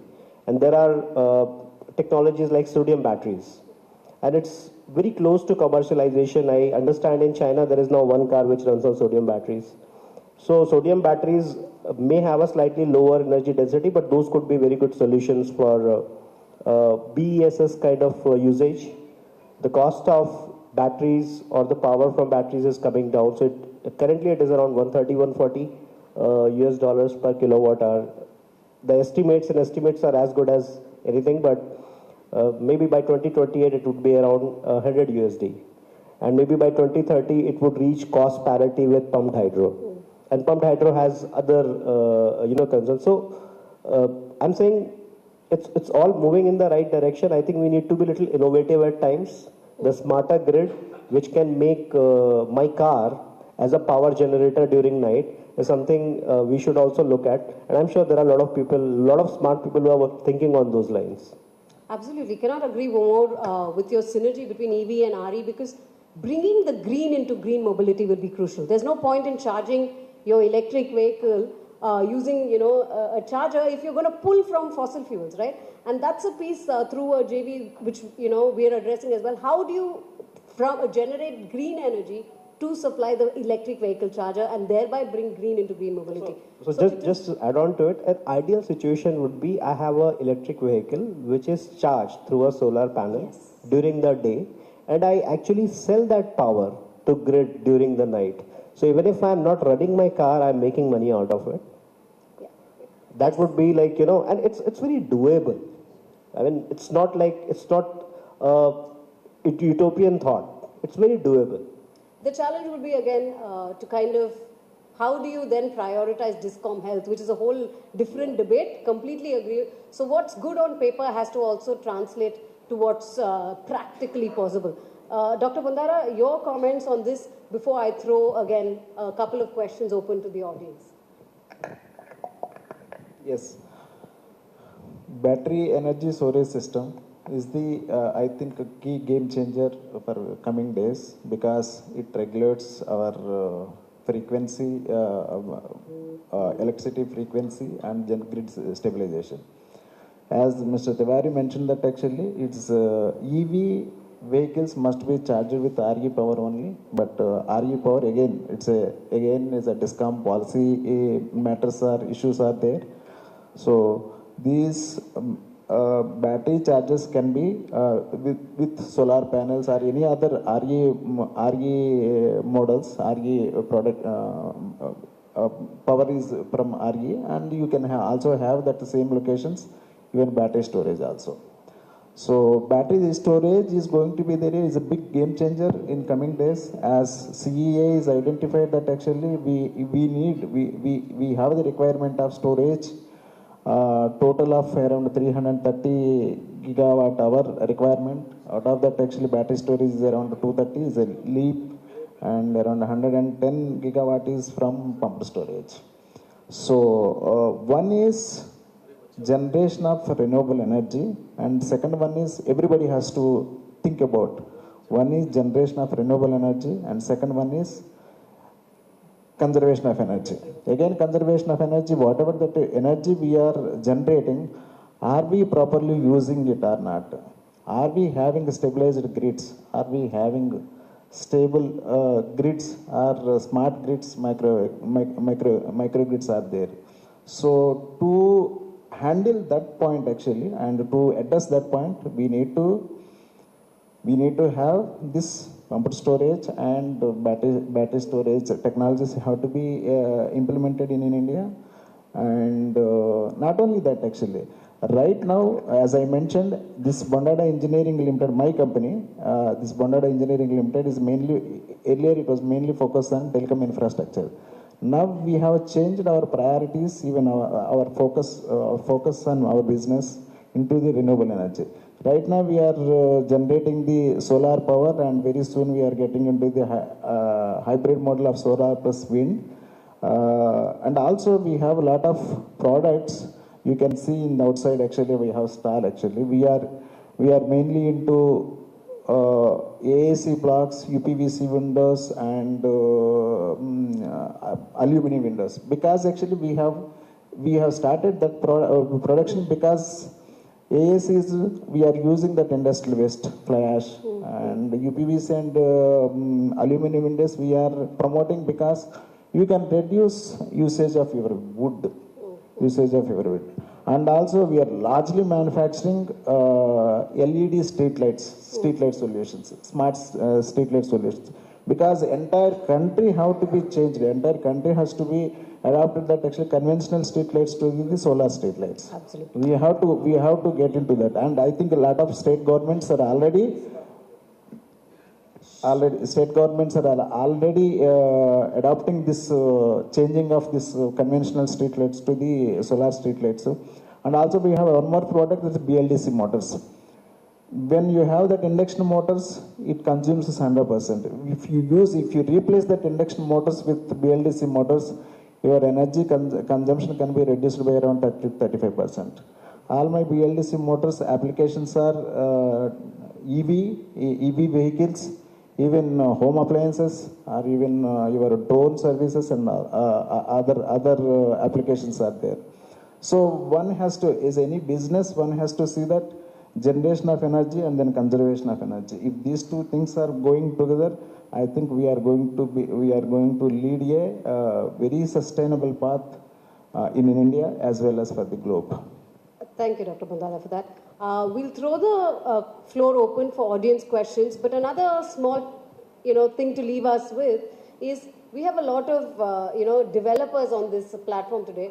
So while we're talking about renewable energy, batteries, other clean energy products, how are we also thinking of recycling, right? Battery recycling, solar PV recycling. We missed John and Envision, but what are we thinking of the afterlife of that? And that is now very, very crucial, because the first wave of growth for RE Tech is happening in India, but we also need to prioritize circular economy. What are each one of us doing on that front, and ensuring that we recycle, reuse to the maximum effort to leave behind a greener, cleaner planet for future generations also has to take, top priority. Anybody out there who wants to take an audience question?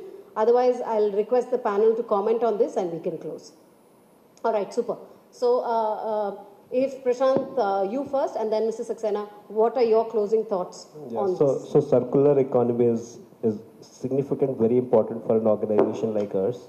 Like I mentioned, we have recently commissioned 150,000 tons. Is the biggest greenfield facility in Tamil Nadu for recycling our lead acid batteries. And the good thing about this tech is it runs on gas. We are using oxygen as fuel burners. There is a desulfurization plant and recoveries are much better. So as an organization, it helps me achieve my scope 3 targets also, reduce my emissions, as well as gives us more comfort around availability of raw material, which is lead, and also help us reach our BWMR target, which is battery waste management rules. We have to, as an EPR registered producer, we have to bring back some of that. Now this is about the lead acid part. Now coming to the new batteries, new chemistries, I understand there is a lot of work which is being done, but it is still evolving because the clarity around what technology would finally prevail. So if you look at lithium also, there are NMC batteries, there is LFP batteries, there are LFMP batteries, and within those you have cylindrical form factor, pouch. So there is a lot of things, and if you look at the current capacity in India, it is still not much. There have been a lot of announcements, but the actual cell manufacturing in India is just starting. And few years down the line, so today I think the recycling ecosystem is more about the plant waste, but maybe 8 years, 9 years down the line, when those batteries from EVs would come for recycling, I think as a country we should be ready to tap on that opportunity. And it's significantly important. It should not happen that today we are buying, I mean, the fact of the matter is our cells and all the raw materials coming from China. It will be really unfortunate if the used batteries would have to go to somewhere else for recycling. So this is an area of development. If you ask me, Nitya, have we cracked it? I don't think so. When it comes to new energy batteries, have we really scaled up on scaling up as a thing, you know, which is yet to happen. But I'm pretty confident as the numbers start looking good, more batteries will come back to the market. There would be a lot of work around this. That's music to my ears. Mr. Saxena? I think it's extremely important to recognize and make use of the 3R principle: refuse, reduce, reuse. Now I pick up the point which Mr. Prashant made about is the reuse of the batteries which come out of the electric vehicles. We are doing a project, Terry are doing a project at our campus or this office in Uttarakhand, wherein we are using the batteries of MG motors for giving charging through the solar and giving supply to a school. So I think the applications are possible, and I think once we will set this up complete and then the test results, etc. are there. So the proof of pudding is in eating. So once we establish such things, so we are making use of the batteries. That is what a second life is very much there. End of life, I think I will supplement by saying that Loham at Greater Noida are doing recycling of batteries, and I have seen their plant, the fantastic work they are doing about, and the extraction they bring out is really remarkable. So I think in India, we are on the path of recycling and recovery of the critical material from there and which can be gainfully utilized. So I think much more has to be done because the scales in India are going to be much more as the years pass by. But I think the good beginning has already been made.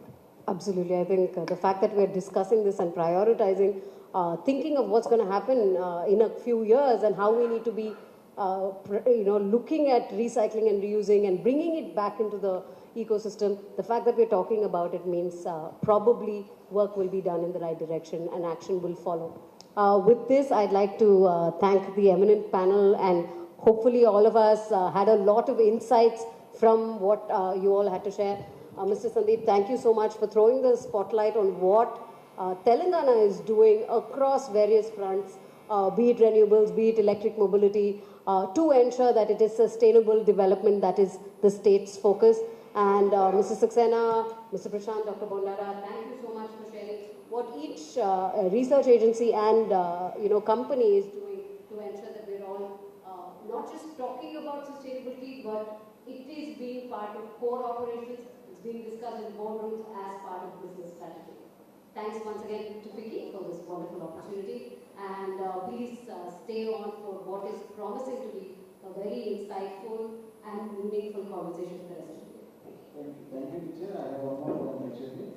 So, in relation to whatever we discussed about are we recycling, I think it is a very nascent point right now because the people are already focusing on this battery recycling. But coming back to the solar panels, solar cells, solar panels recycling, predominantly we are just here doing the job work actually. Module manufacturing is job work. We are importing cells from China and other countries. So most of the e-waste is coming, means waste is coming from cells manufacturing. So it is a long way to go to think on that solar panels because it has its life 25 years, 30 years. But my submission here is actually this governments have to be very strictly, means very efficiently work on that solid waste. How effectively we are recycling that solid waste which is coming from municipal waste or human waste or municipal waste. That I think it's a huge scope is there that actually where we can work on this means recycling the solid waste and making business out of that actually, that solid waste. All governments have to focus very strictly and very efficiently work on that. Yeah, that's what my point. Thank you. Thank you for those closing comments. As we conclude this session, I would like to express our heartfelt gratitude to our esteemed panelists for sharing their invaluable insights on sustainable energy innovations. Your expertise has truly enriched this discussion. A special thanks to our moderator, Ms. Nitya, for steering the session so effectively and ensuring an engaging dialogue. As a token of appreciation and gesture of sustainability from FICCI, I request Mr. Shankar Chelluri, Envision Energy India Private Limited, to present a sapling to each of our esteemed panelists.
I now request the panelists to just come forward for a group photo.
We also recognize that Srimati Anila Vavila, Vice Chairman and Managing Director, Telangana Renewable Energy Development Corporation, has joined us.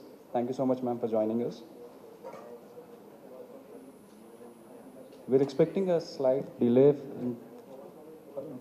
from the Honorable Deputy Chief Minister's participation. So now we would like to break for lunch. So I would request you to join us back in this hall by 1:30, please. We will begin our sessions by 1:30. Please join us back. Thank you.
Normally we face this type of situation in any conferences, and subject is also a very difficult one, today's evolving subject.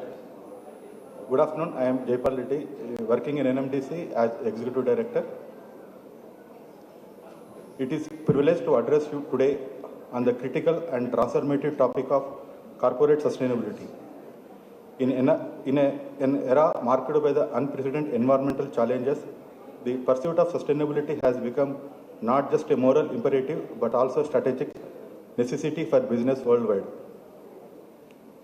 As stewards of economic growth, our role extends beyond profit making.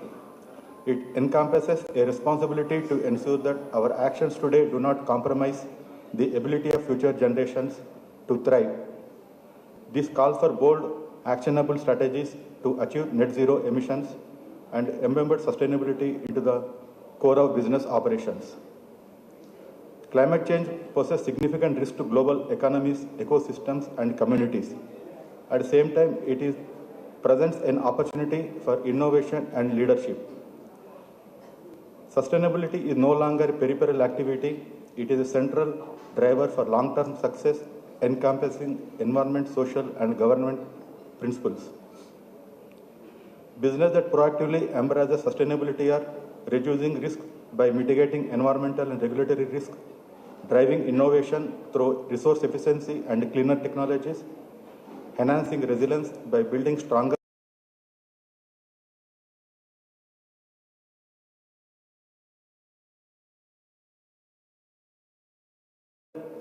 At the 26th UN Climate Change Conference, our Honorable Prime Minister announced Panchamitra goals, where he outlined 5 major commitments to tackle climate change. Increase India's non-fossil fuel energy capacity to 500 GW by 2030. Ensure that 50% of India's energy requirements are met through renewable energy sources by 2030. Reduce carbon intensity of the economy by 45% from 2005 levels by 2030, reduction in carbon emissions, cut projected carbon emissions by 1 million tons by 2030, achieve net zero emissions by 2070.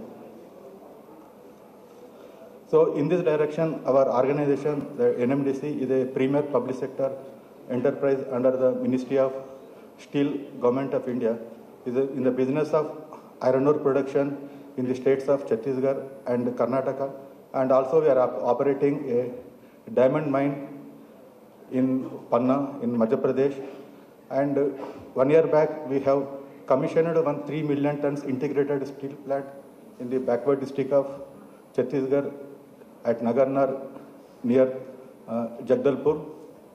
He is committed to maintain this sustainability. We are practicing various measures. In 2000 financial year 24, we generated about 20 million units of renewable energy through our wind and solar power installations, and we further plan to establish a 100 megawatt solar power plant to offset our Scope 2 emissions. We conducted our first Scope 3 GHG emissions inventory in 2023-24 to identify emissions through our value chain and enable us with developing a comprehensive net zero strategy. We are focusing on reduction waste and maximizing by byproduct reuse by blending our low-grade iron ores.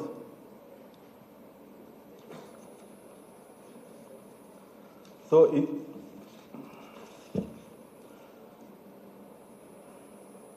NMDC is taking the various steps in the energy efficiency and renewable energy initiatives such as wind energy generation. Installation of, we already installed 7 wind energy generators with a combined capacity of 10.5 megawatt at Chitradurga, Karnataka.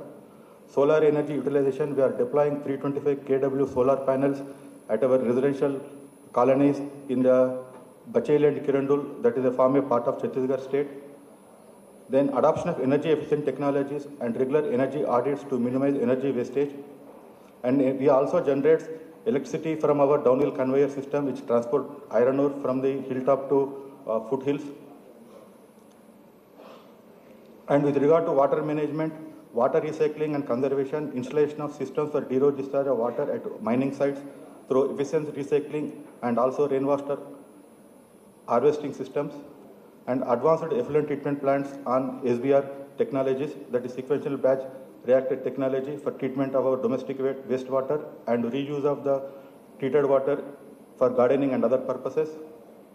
And we are also implementing the biodiversity conservation.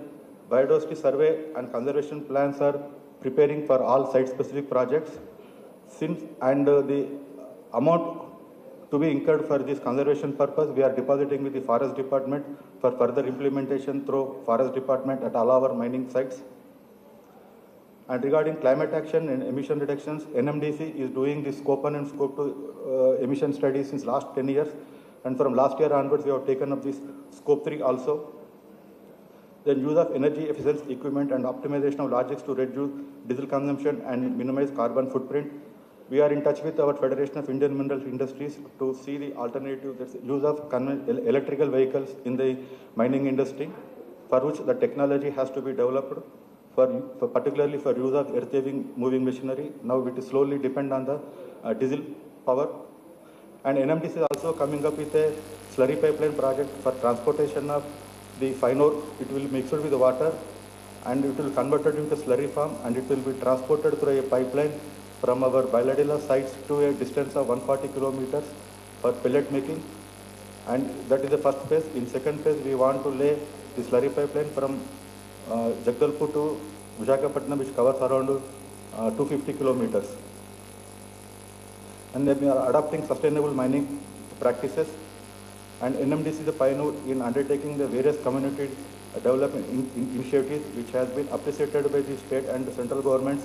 Particularly, we are taking a lot of initiations at our mining sites in the biodiversity sector. And this environmental monitoring and reporting is a regular practice at our organization. And NMDC actively aligns its sustainability initiatives with the United Nations Sustainable Development Goals, addressing areas such as clean energy, responsible consumption, and climate actions. So in this direction, we have also created one sustainable department, which is headed by Chief Sustainable Officer in the rank of DGM, who reports to me, and is also supported by one electrical engineer, one environmental engineer, one mechanical engineer, another one mining engineer. So with this, I set the stage and the forum for our experienced panelists who will also share their commitments in their respective fields. Thank you, and I also thank FICCI for giving me this opportunity. Jai Hind.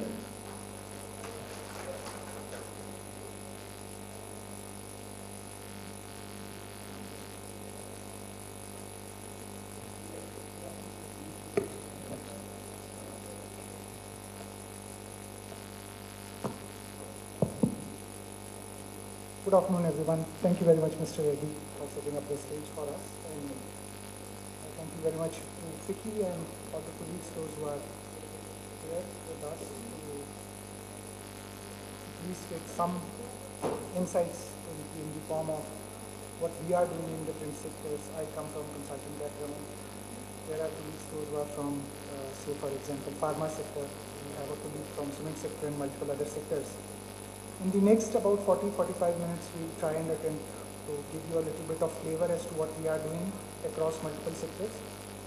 And I'm at a little bit of advantageous position that though I'm a consultant, I don't need to answer questions today. Sorry? Sunai nahi pad raha. Okay. Is it better now? Perfect. Thank you very much. Okay, so it's again a pleasure for me that about 2 days back I was with Mr. Mahendra Singhi from Dalmia Bharat again, and I again get a chance to talk to Mr. Sujit Reddy.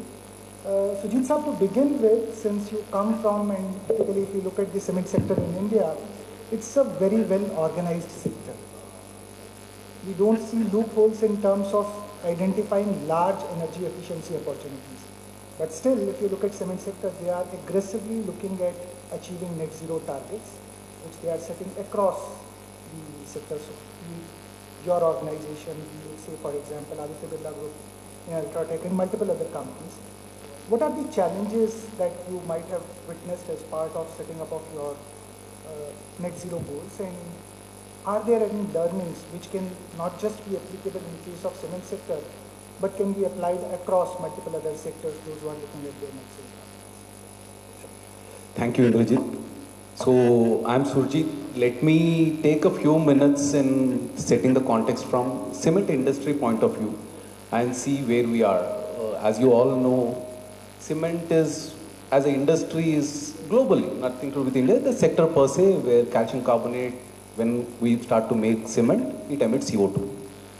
Just to put the subject into context, we emit roughly 6 to 8%, depending on which number you want to believe, of CO2 emitted in India every year. So in that sense, the challenge for us is humongous. Now in this challenge, sustainability, how do you get to net zero, how do we get there, becomes a challenge. So in that sense, we first started with what is our goal? This net zero is a concept, is a nice, but we are all uneducated, simple-minded businessmen and very layman in that sense. So we wanted to have one thing that in our mind and which sets our goal and which gives us a target to move against.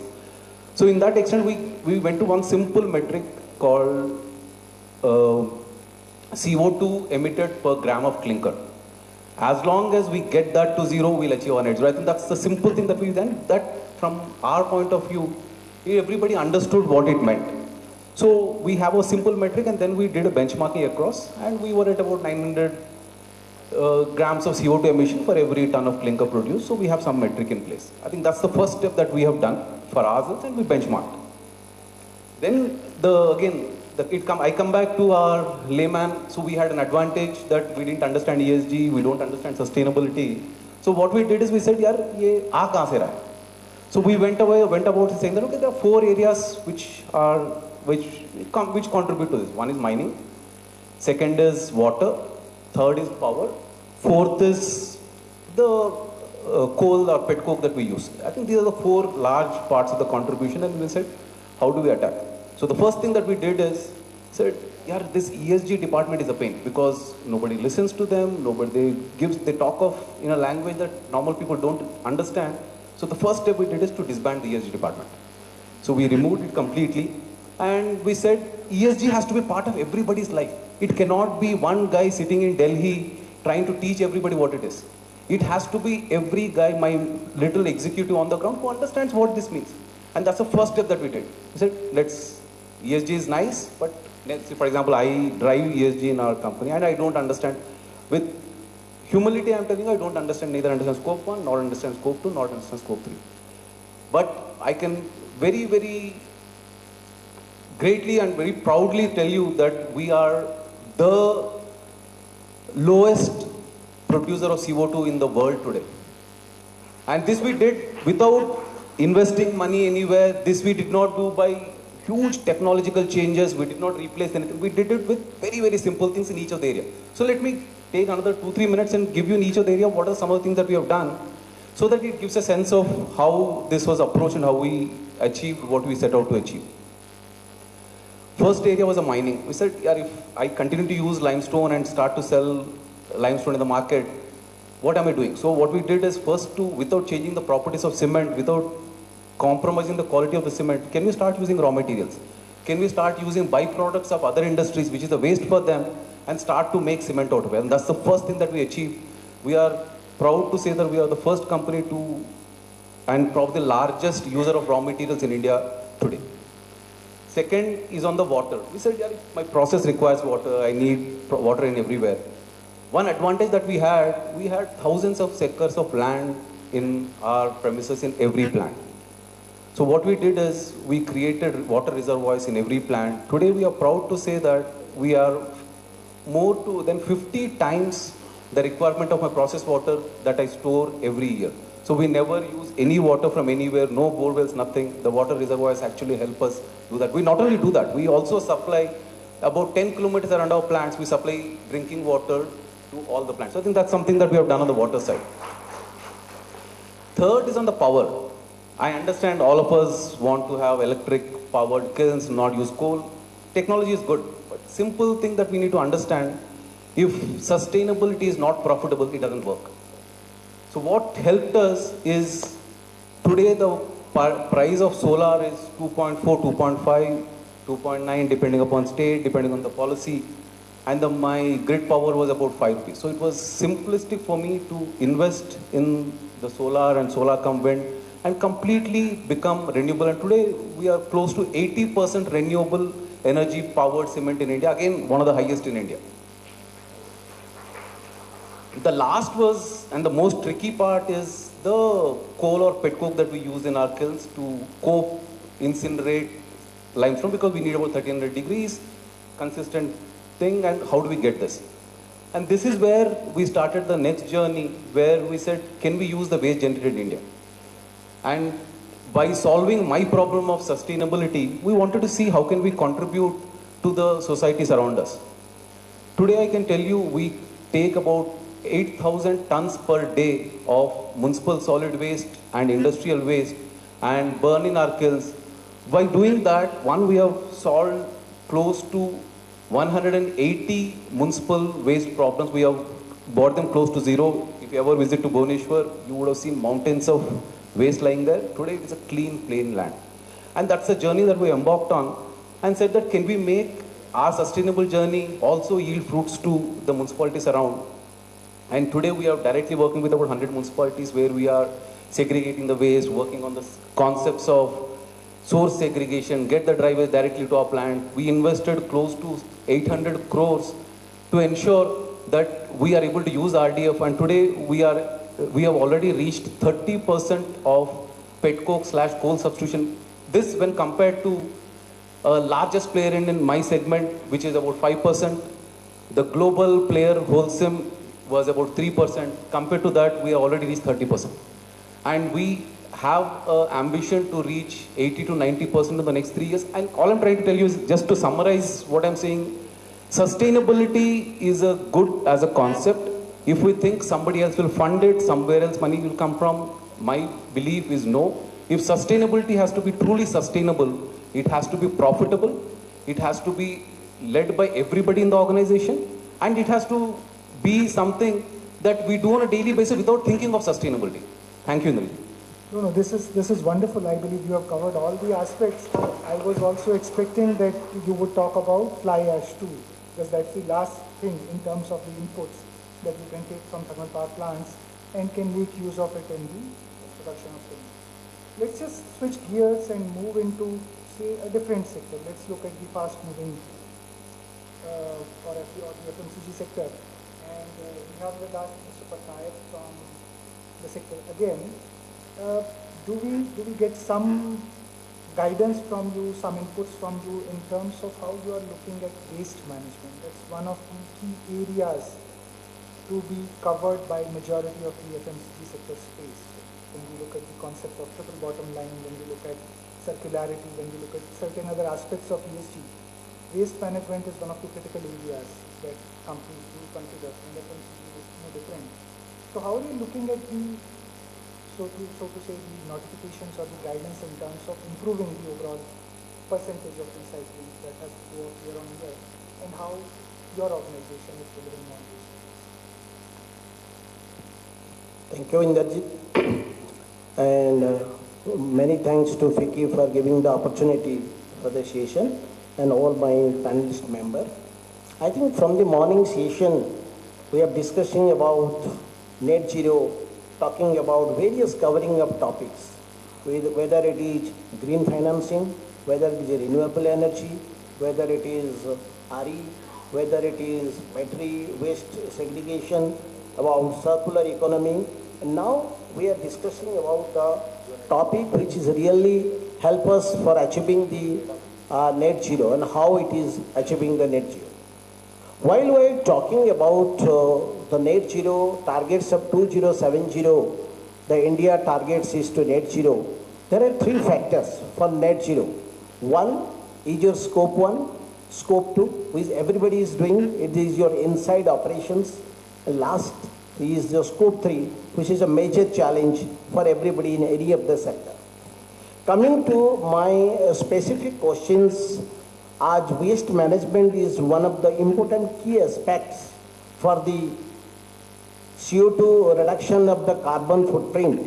As a company, if you see, is a lot of, if you see in 2016, PWM rules came, and there are a lot of amendments has been done.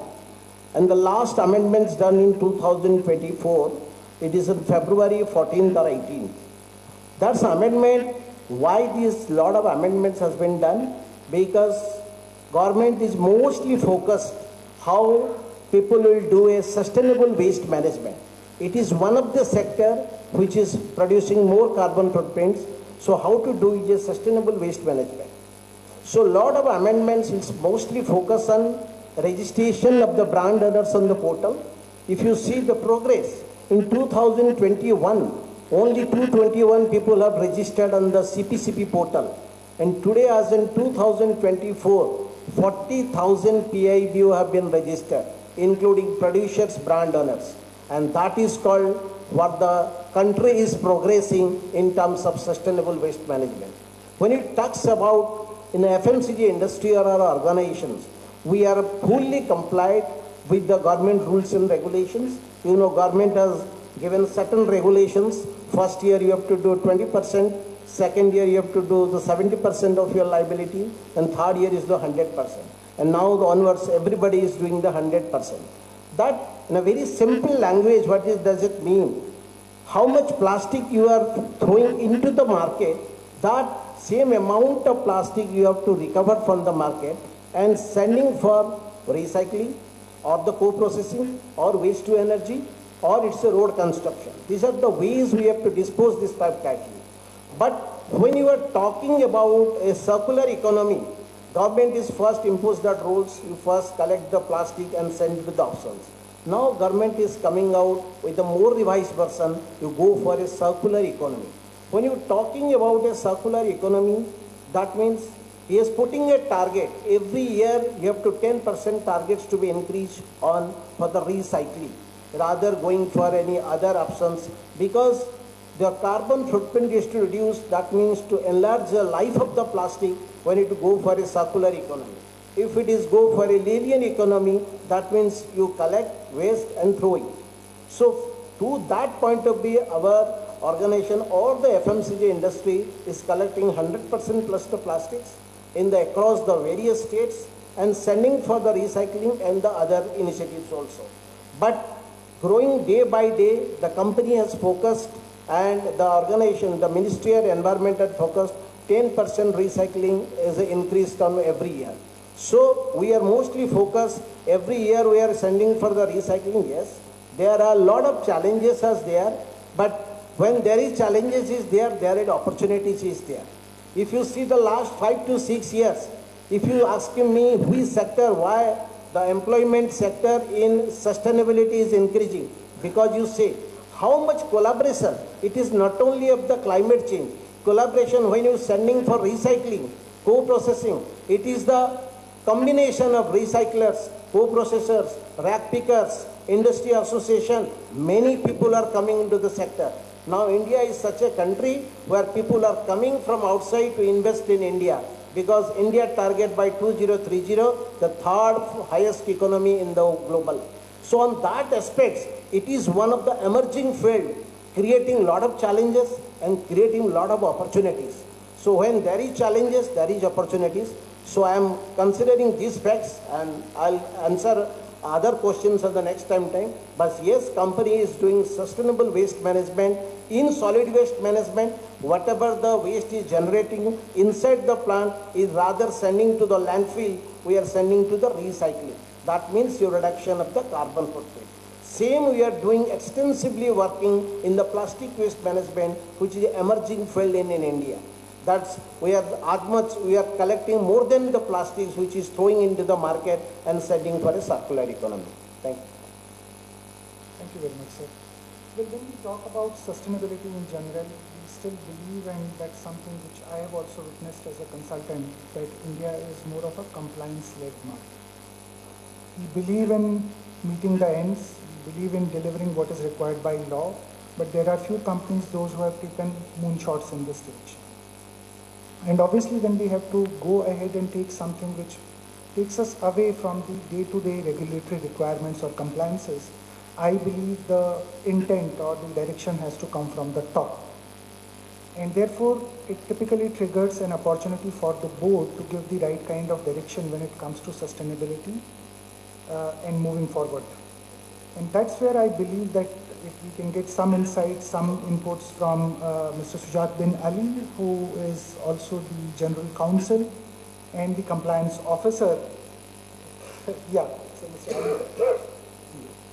Thanks, Sundar. Firstly, since I represent Refreshment Limited, which is one of the largest environmental and waste management, I thought of spending some time on waste management.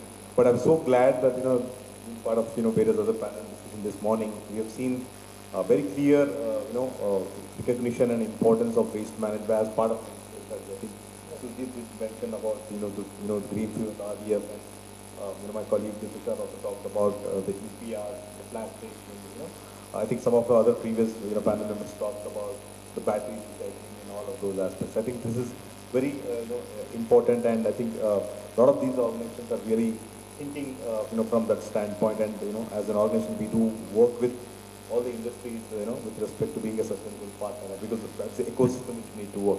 Coming back to the, question in terms of the role of the board and the leadership, I think what I'm seeing across the various forums as I keep participating and interacting with multiple stakeholders.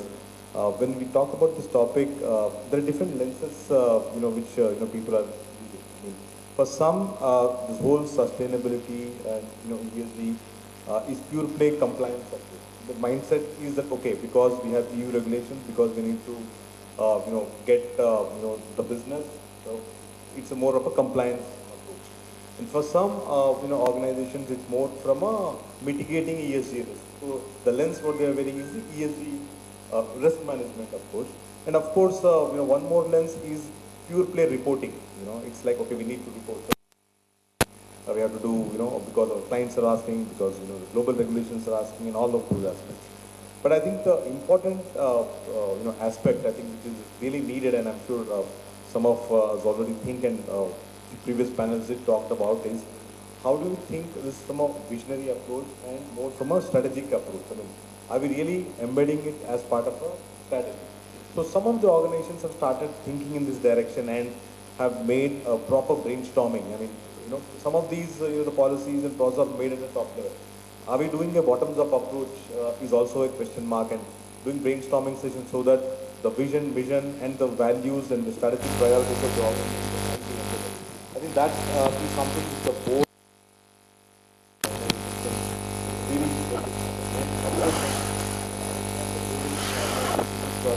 investing themselves.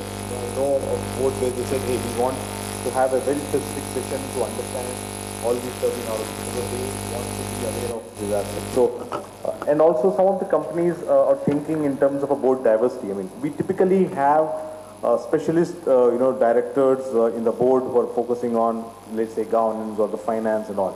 But I think increasingly the trend which we are seeing is to also, have a board members who have, specific knowledge around the EHS or ESG, some of these frameworks. So I think that also plays an important role. And moving forward, there could be a specific board committees as well, right? Or it could be a cross-functional council which is leading these efforts.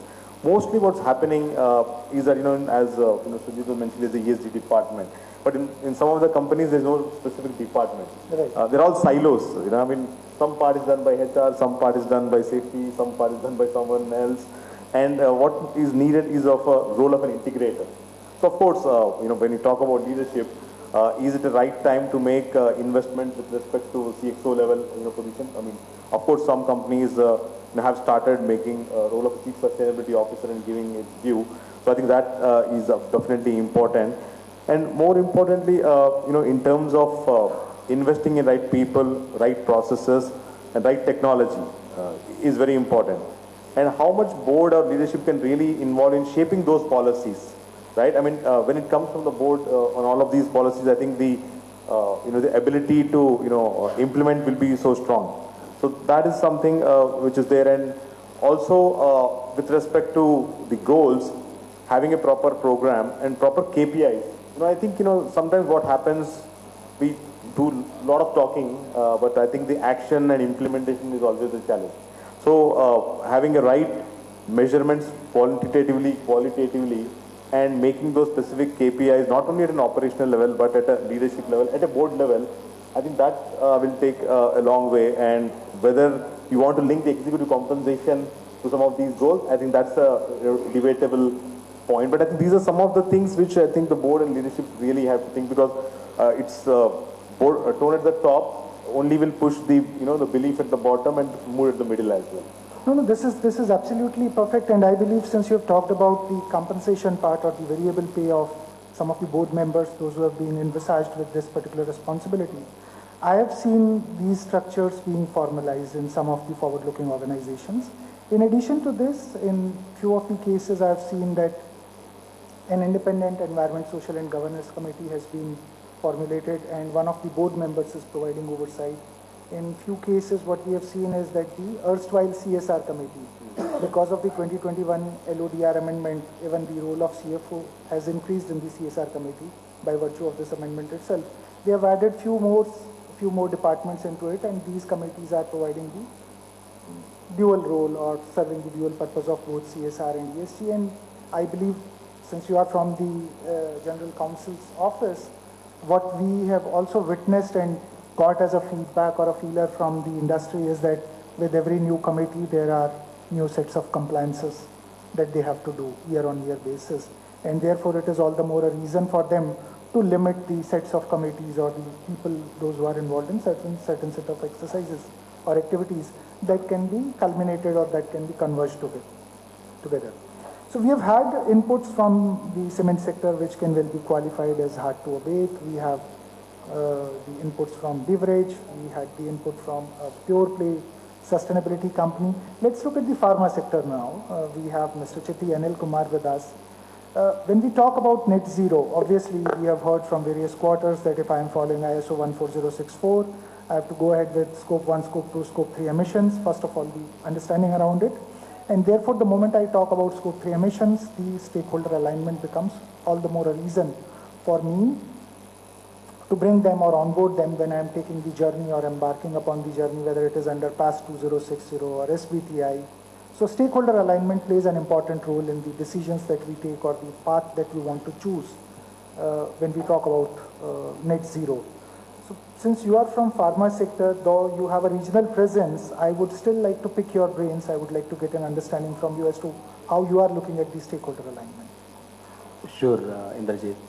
See, I came to this event to learn more on the ESG and sustainability. Unfortunately, Indrajit and Raju made me to sit in the panel, okay? But nice, I learned many things from, morning, many various actors on renewable energy. See, we are, I represent Biologically E Limited.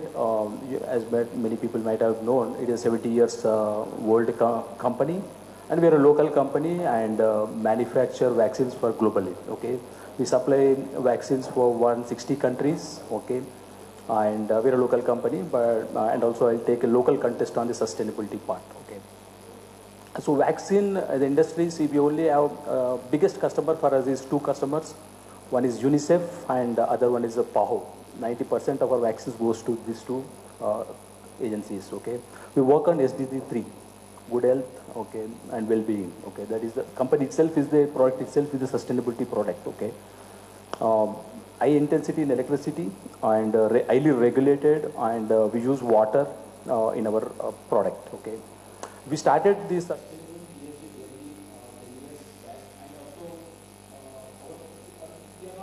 company, and it's not regulatory bonded for us to report ESG metrics, okay, but we thought it is good that we prepare for next 10 years.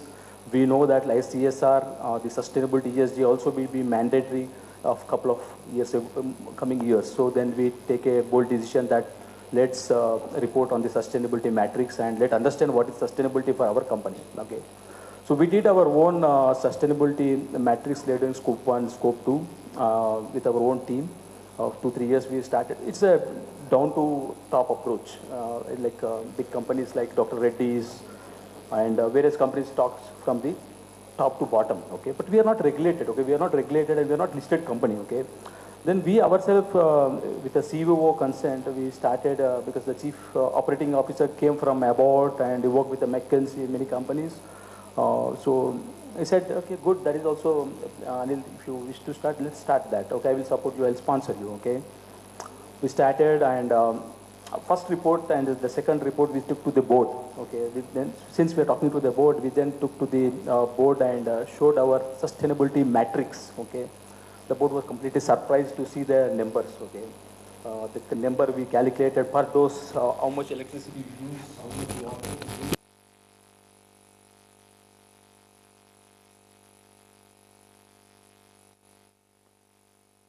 Let's do one other thing is to evaluate this, what are you talking, take help from other professionals, because we are not the real competency people in sustainability area. Then we started working with global companies like E&Y, KPMG, various consulting who are experts in that area. They came to the board and they helped us on these numbers and other things. Okay. When I talk to the locally, what we made, see, when we calculated our carbon scope 1 emissions, it is 1 lakh COT per whatever it is. Okay. Then we thought, okay, RE, solar energy would be the best option for us. We can reduce. Once we calculated, then we went into the regulatory framework. We came to know only that we can do only 1 megawatt of electricity we can install in our campus. Okay, that is at least only the 1% of entire carbon emissions we install, but we installed. Okay, we're installing every plant 1 megawatt. Then we reached to FICCI, and then our managing director want to address this issue with a bigger, policy making. We're working with the FICCI to, go and talk to the government on these various topics, because the vaccine manufacturing is with niche. We do bidding. Okay. We have competitors, okay. The guy who low cost vaccine, they take the vaccine, okay. So it is very niche to address this issue, okay. If you see the vaccine manufacturing in India, I can proudly say that we are the first company reporting sustainability ESG metrics from last 5 to 6 years, okay. Nevertheless, okay, a long way to go for us. Like we are now involving our local communities. Most of his employees is very important for us. I'll give you one small example. When we started involving employees, okay, we use wax cup to have tea, right, in the office. Okay, one of the employees given the suggestion, let us can we go with the thumb steel cup? Okay, and then at what cost? Okay. Then the employees made a small team, okay, and come up with the data to the management that we can save per month 25,000 rupees, okay. With that small idea 5 years back, then I said, my department, let be ROI, like sustainability today. My target, we ourselves chosen that 15 crores we will have ROI from our projects, sustainability, okay. That's the way the management, the board, the leadership, okay, says that whatever we go with the suggestion today, okay, they said it is an ROI project, okay. So we are coming up with steam reduction, okay, yield improvement projects, and plastic waste management, zero fill, okay.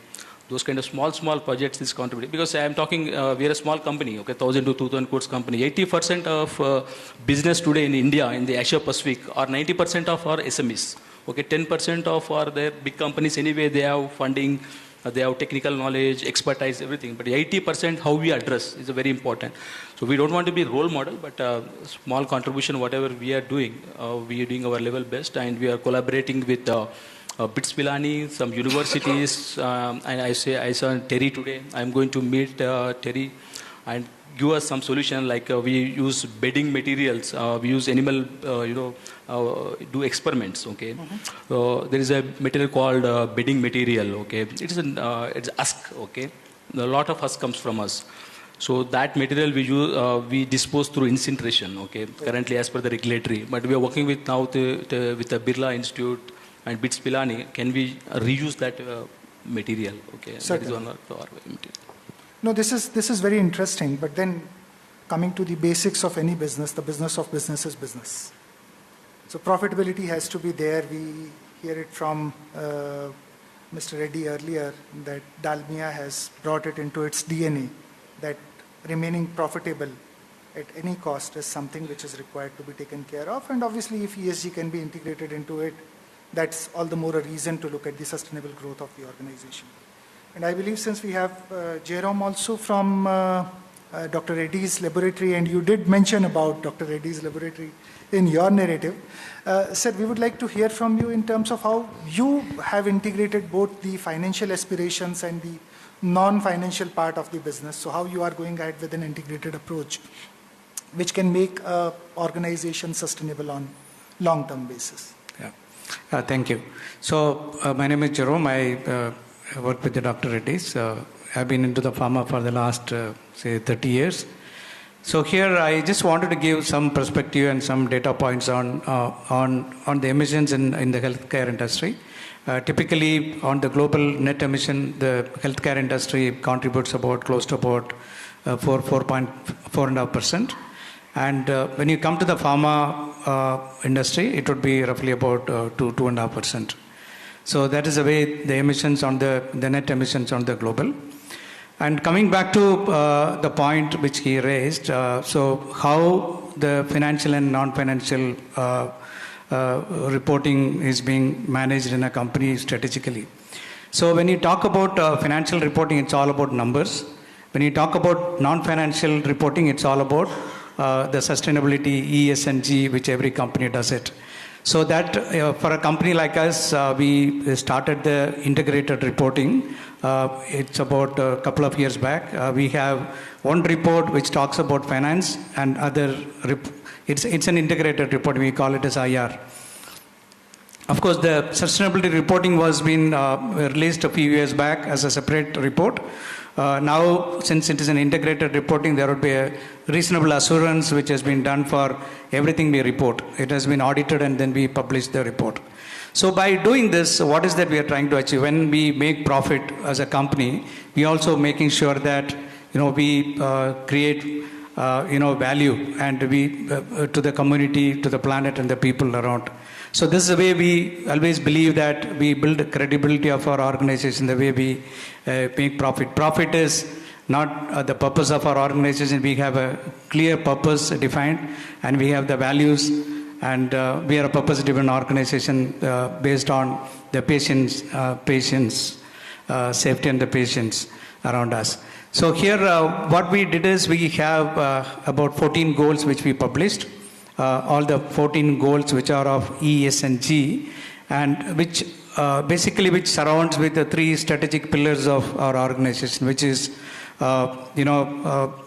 leadership in the chosen spaces. That's one of the strategy. Second strategy is all about operation excellence and continuous improvement. Third one is the innovation. So all these 3 strategic pillars have been typically, it has been imbibed into the sustainability goals which you spoke about. So we have very strong review of this sustainability, all the goal progress, right from, as we said, it is a top level commitment. It is a leadership commitment from the board. We do have every quarter sustainability review as a part of the board. Then we have a management committee review on the progress of the goals. Typically the board give us guidance in terms of all the goals, and then we do have execution, how we are progressing on all those goal aspects. So this is the way we continue to build our sustainability journey, and I think we have been doing very well as we most of the goals we have been progressing very well. I wanted to talk about a little more on the decarbonization, because today the climate emergency is being talked about. When we look at SBT or any global organization, we spoke about 2050 as a net zero as a target. Today, whatever we are doing today, which is about close to about 2.5% of the decarbonization, which is not good enough. If you have to achieve that 1.5 degree temperature rise, the global warming, if you have to control within 1.5 degrees by 2050, we have to increase the decarbonization level by at least about 6 to 7 times. In fact, along with the GDP growth which is happening today, which is not an easy task. So it is important for all of us to, how do we accelerate the decarbonization journey. Today we see every week, we hear about a lot of climate events which is happening around the world. It is even, our country is not an exception. So it is primarily, it is important for all of us while we do business. It is also, all of us have to look at how do we do in a sustainable way, right? Sustainable manufacturing, sustainable way of conducting our business. So we even when we there are some discussion which we spoke about. How do we build, when we go for a business case, if you wanted to do decarbonization? So how do we build a business strategy, right? So in terms of we wanted to move away from fossil fuels to cleaner fuel. So there would be a cost associated with that in terms of the capital cost. But when we look at going by my experience, it's all the renewable energy is much cheaper than what we use today. For example, those who are using furnace oil, the cost of energy what you produce, the steam you produce, it is not less than 4,500 rupees per ton. We use the briquettes, of course there will be some initial cost, but the cost of the steam what you generate is about less than 2,000 rupees. And the same way, if you start looking at, I wanted to compare coal as one of the fossil fuel which almost most of the companies use. We are getting rid of complete coal by this year, wherein we completely moved from coal. We use 150,000 tons of coal. So this year end of this year will be coal free. So how we did it? It is again, every project what we did, there is a business case, there is a saving associated with that. We also do, use the internal carbon pricing, ICP.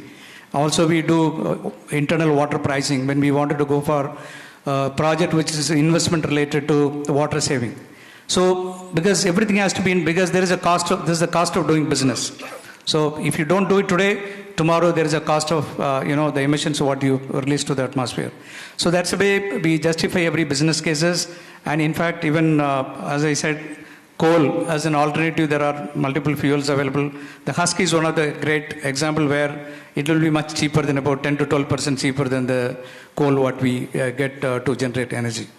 Of course, another point my colleague spoke about the challenges with respect to the policies in AP and Telangana and some of the states, where that also we in fact overcome, and today we are about 66% because most of our units are between AP and Telangana and few of them are outside, where we could able to overcome with that even in spite of those policy challenges. We went ahead with captive power generation through the recent policy which came as the ISTS project. Thereby we could able to achieve almost about close to 66% of renewable electricity. And we are also carbon neutral, close to 60 and above percent as of now last year. And we have a target of net zero by 2030, which will lay the path for reaching out to net zero. Of course, in pharma industry, if you look at the scope 3 emission is one of the biggest challenge, which contributes to over 60 to 70% depending upon the nature of the companies, where scope 1 and 2 is roughly about, it contributes about less than about 30%. So in our case, it is 30 and 70. That's the ratio which we have. So what we do is we are careful with onboarding of our partners, and we set the expectations. We conduct trainings. We call them, some of them as a strategic supplier partners. We train them, we educate them, because everyone takes care of their scope 1 and 2 emission, then there is no scope 3 in the world. That's the way it is. So all of us are responsible, and I think we can make a change, and we can fast track the decarbonization and make this world a better place to live for all of us and for the generations to come. Thank you. Thank you very much, sir.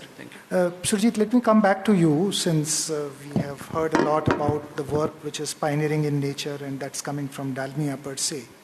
One of the things that typically is being asked when I as a consultant go into a room and talk to some of the leaders is it going to be prohibitive?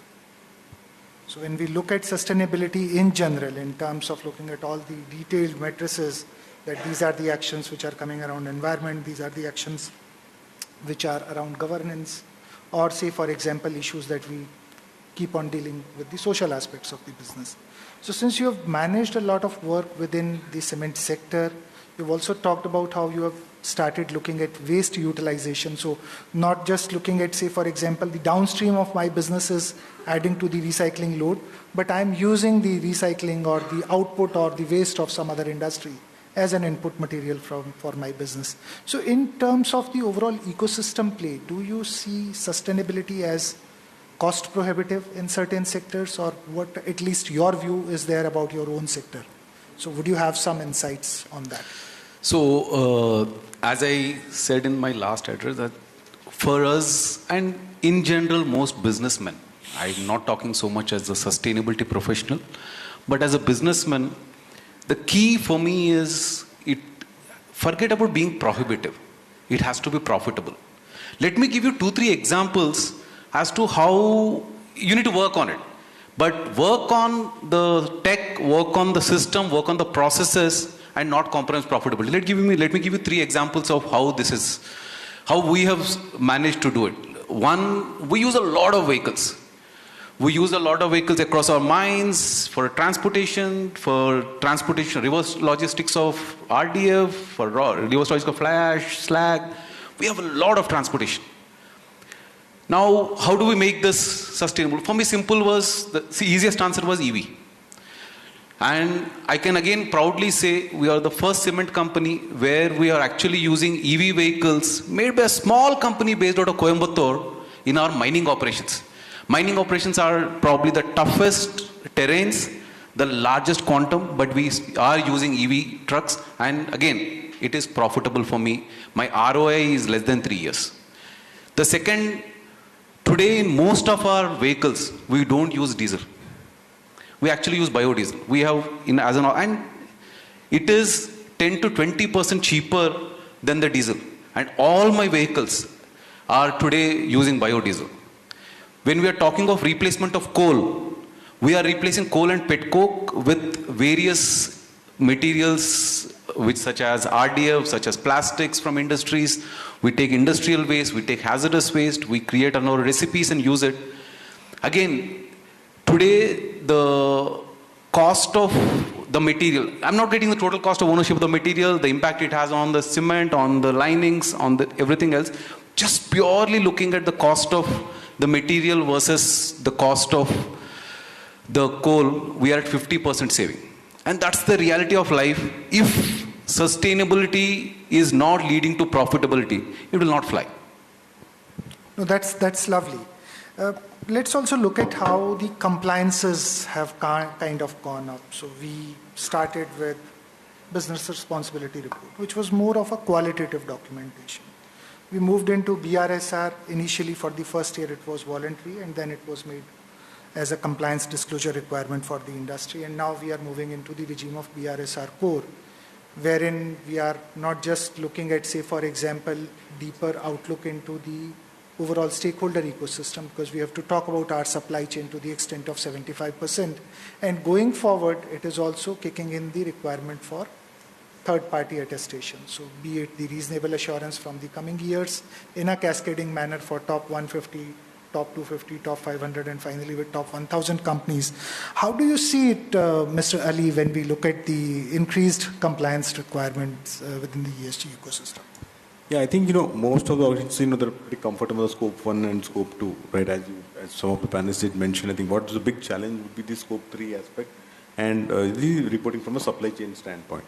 So I was, meeting, addressing some of the MSME vendors and talking about, the impact of whether it is EU regulations or impact of the BRSR to the, the sector. So I think there is definitely a lot of concern in terms, of how, they can be ready for that particular change. And from that standpoint, I think some of the audience did ask the question, that's too much of a work for us, right? Putting, in terms of so many policies or processes or technology, all of that. And I was just mentioning an example wherein, there could be a situation wherein even for a simple vendor diligence, let's say, the supply chain vendor is exporting to outside India, or also some significant players in India, they're listed companies.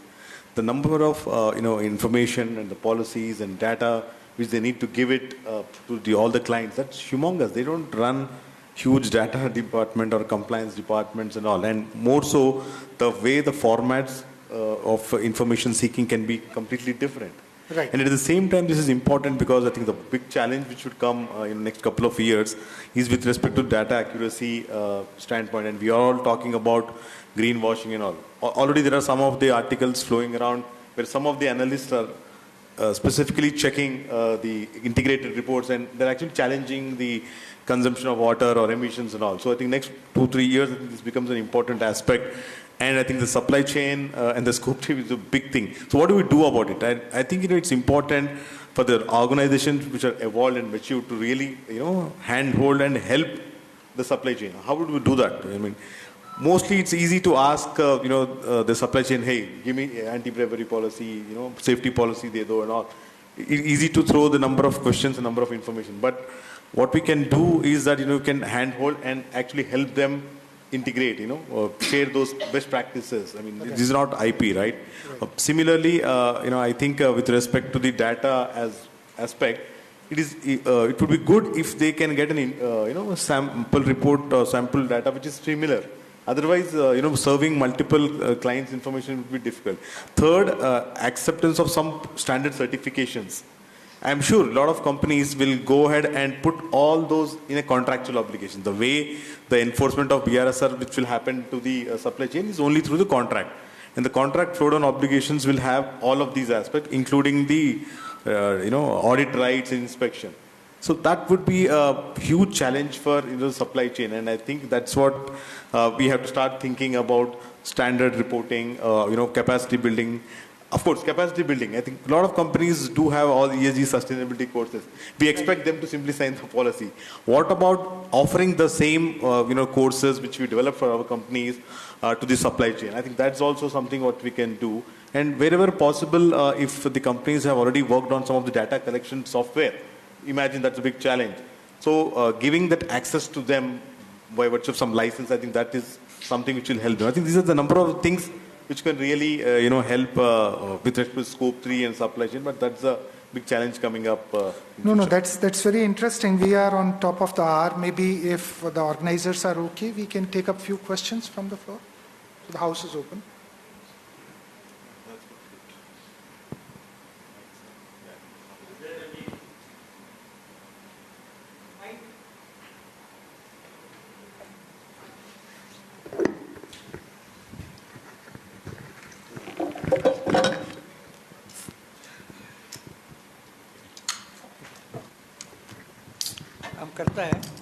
Namaskar. I compliment to FICCI for organizing such excellent program. Number 2, I compliment Dalmia Cement, of course everybody, but since I belong to cement, my name is R.A. Sharma. I am former general manager Rasi Cement, and I am only 81 years young, but I work 18 hours a day. So my request to Reddy Sahab, Surjit Reddy Sahab, of course everybody has done excellent, I don't say, but I belong to his category cement. So therefore I compliment him for every figure. What he said, lowest in the world, starting from carbon emission. And I also know them so well because his general manager was my chairman of Cement Corporation of India, V.V. Raju. So I have worked under that expertise. So what I want to say, sir, I teach a lot of these benchmarks. I want to teach Dalmia Cement benchmark for ESG. We are ESG consultants. If you can kindly send, I will be able to tell everybody here is a company which is lowest in the world for every aspect you take. So thank you very much. I feel Sardarji Sahab also will help me to get this information because you know what happens. I am seeing for the last 60 years seminar promises. Seminar में बहुत promise करते, nothing happens. So I am sure Surjit Sahab is not, his promise is not seminar promise.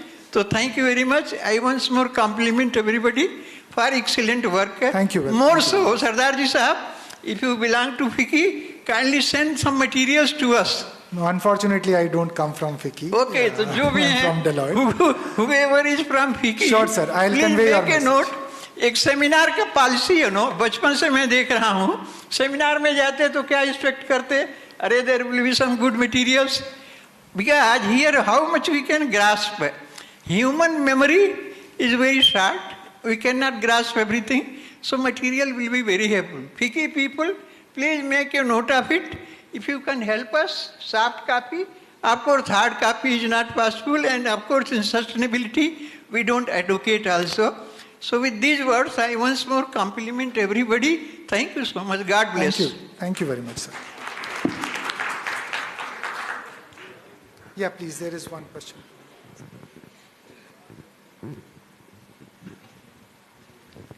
Hello, my question is to Tushar ji. So, two questions actually. One is, is Hindustan Coca-Cola beverages looking at any material research to replace plastic instead of buying or producing plastic bottles for Coke? Another material instead of plastic for the bottles, A. And B, the recycling that you mentioned, how does that supply chain work? Are you collecting the Coke bottles from the municipality, and you have your own recycling plants? Are you giving it to somebody else? How does that chain work? Okay. Thank you. So I will answer your two questions in very crisp. First, you are asking me about the alternative of the plastics bottle. Just want to say that plastic is not a harmful material if you do it in a sustainable management. But again, yes, now if you see the new regulation which is coming up in the next year, you have to use the recycled plastic contain. That is 30% requirement is there, and in that direction company has already started to meet the requirement, which is 30%. And after 5 to 6 years, you see all bottle will be the recycled plastic bottle. Which bottle you see on the table, after 5 to 6 years, every year you will find the all bottle is a recycled plastic bottle. That means when it will recycle, the virgin plastic will reduce, the recycled plastic will happen. So this is number one. Number two question, whatever the plastics we are collecting from the market, we are working with our EPR partners, those who are working in the entire part of the India. They are collecting the material for us and collaborating with the recyclers, and they are giving us the credits. And we have a stringent audit process through which we are monitoring how much plastic we have sent to the market and how much plastic we have collected, irrespective of any brand. That is a category of plastics. Hope I have answered your two questions. Thank you. Thank you very much. I believe we can close the session. We are on the top of the hour. Yeah. Maybe we can take the questions offline.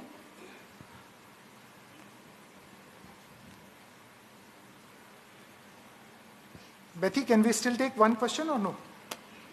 Okay, let's just take one question. Hello, everyone. So we were speaking about sustainability and profitability, right? So as I can understand, sustainability is, a series of efforts, right? It's not, one night change and suddenly you have increase in your profits.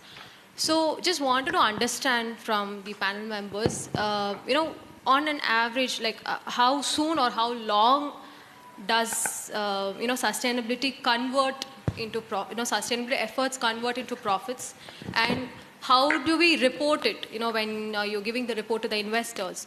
So how do you convince them that these are the sustainability efforts that we have taken, and within so and so time period this will result in profits? So is there anything like that? First of all, just wanted to understand. So I'll make a quick answer to that.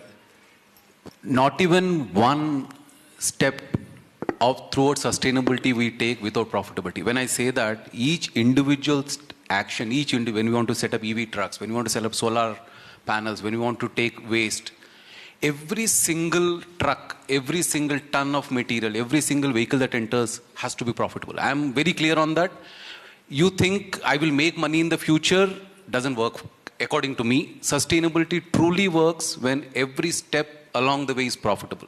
Okay. I'll just reiterate one simple difference, and that's where government comes extremely handy. Solar panels. None of us ever use solar panels. I was one of the first installation. I had one of the first installation way back at 17 rupees tariff from the solar panel, and I have seen that journey from 17 rupees to 2.5 rupees. Private parties come when it is profitable, or else it's government's role and somebody else's role. Definitely not mine. Okay. Just adding to these points, before closing, I think time is short. I think everybody you are talking about what is the country target, what is the state target, what is the nation target. But there is some target for the individual. Do you think that is the individual targets? So we are talking how country is going, how organization is going, what global is going. A simple question just throwing to the public. If you are talking about net zero, and today I think 100 people are sitting here. How many people have used public transport? Please take up your hand. Public transport. 1, 2, 3, 4, 5, 6. out of 100, 6 people are taking the public transport. So it's not a question, it is you. We have to think, start from sustainability for ourselves. You have to do the net zero, start from us, start from you. Then we'll think of country, then of state, then of organization like that. Thank you. No, it is wonderful to hear from each one of you. Thank you very much, audience. Thank you very much, participants. Let me give the floor back to the organizers.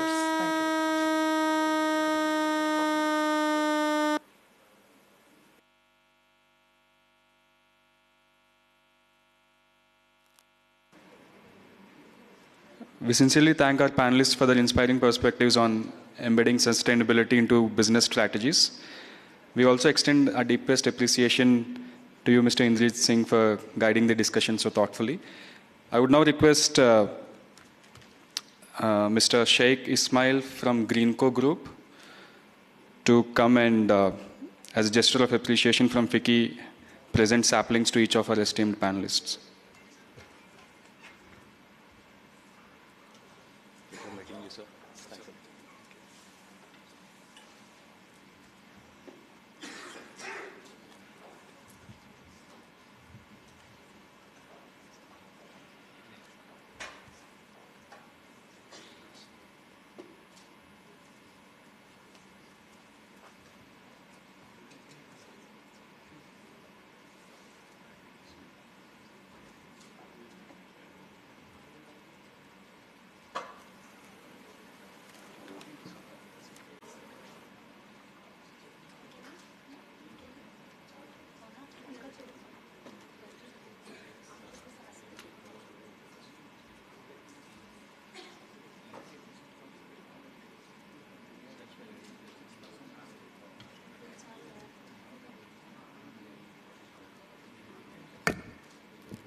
I would now request all the panelists to just step forward for a group photo, please.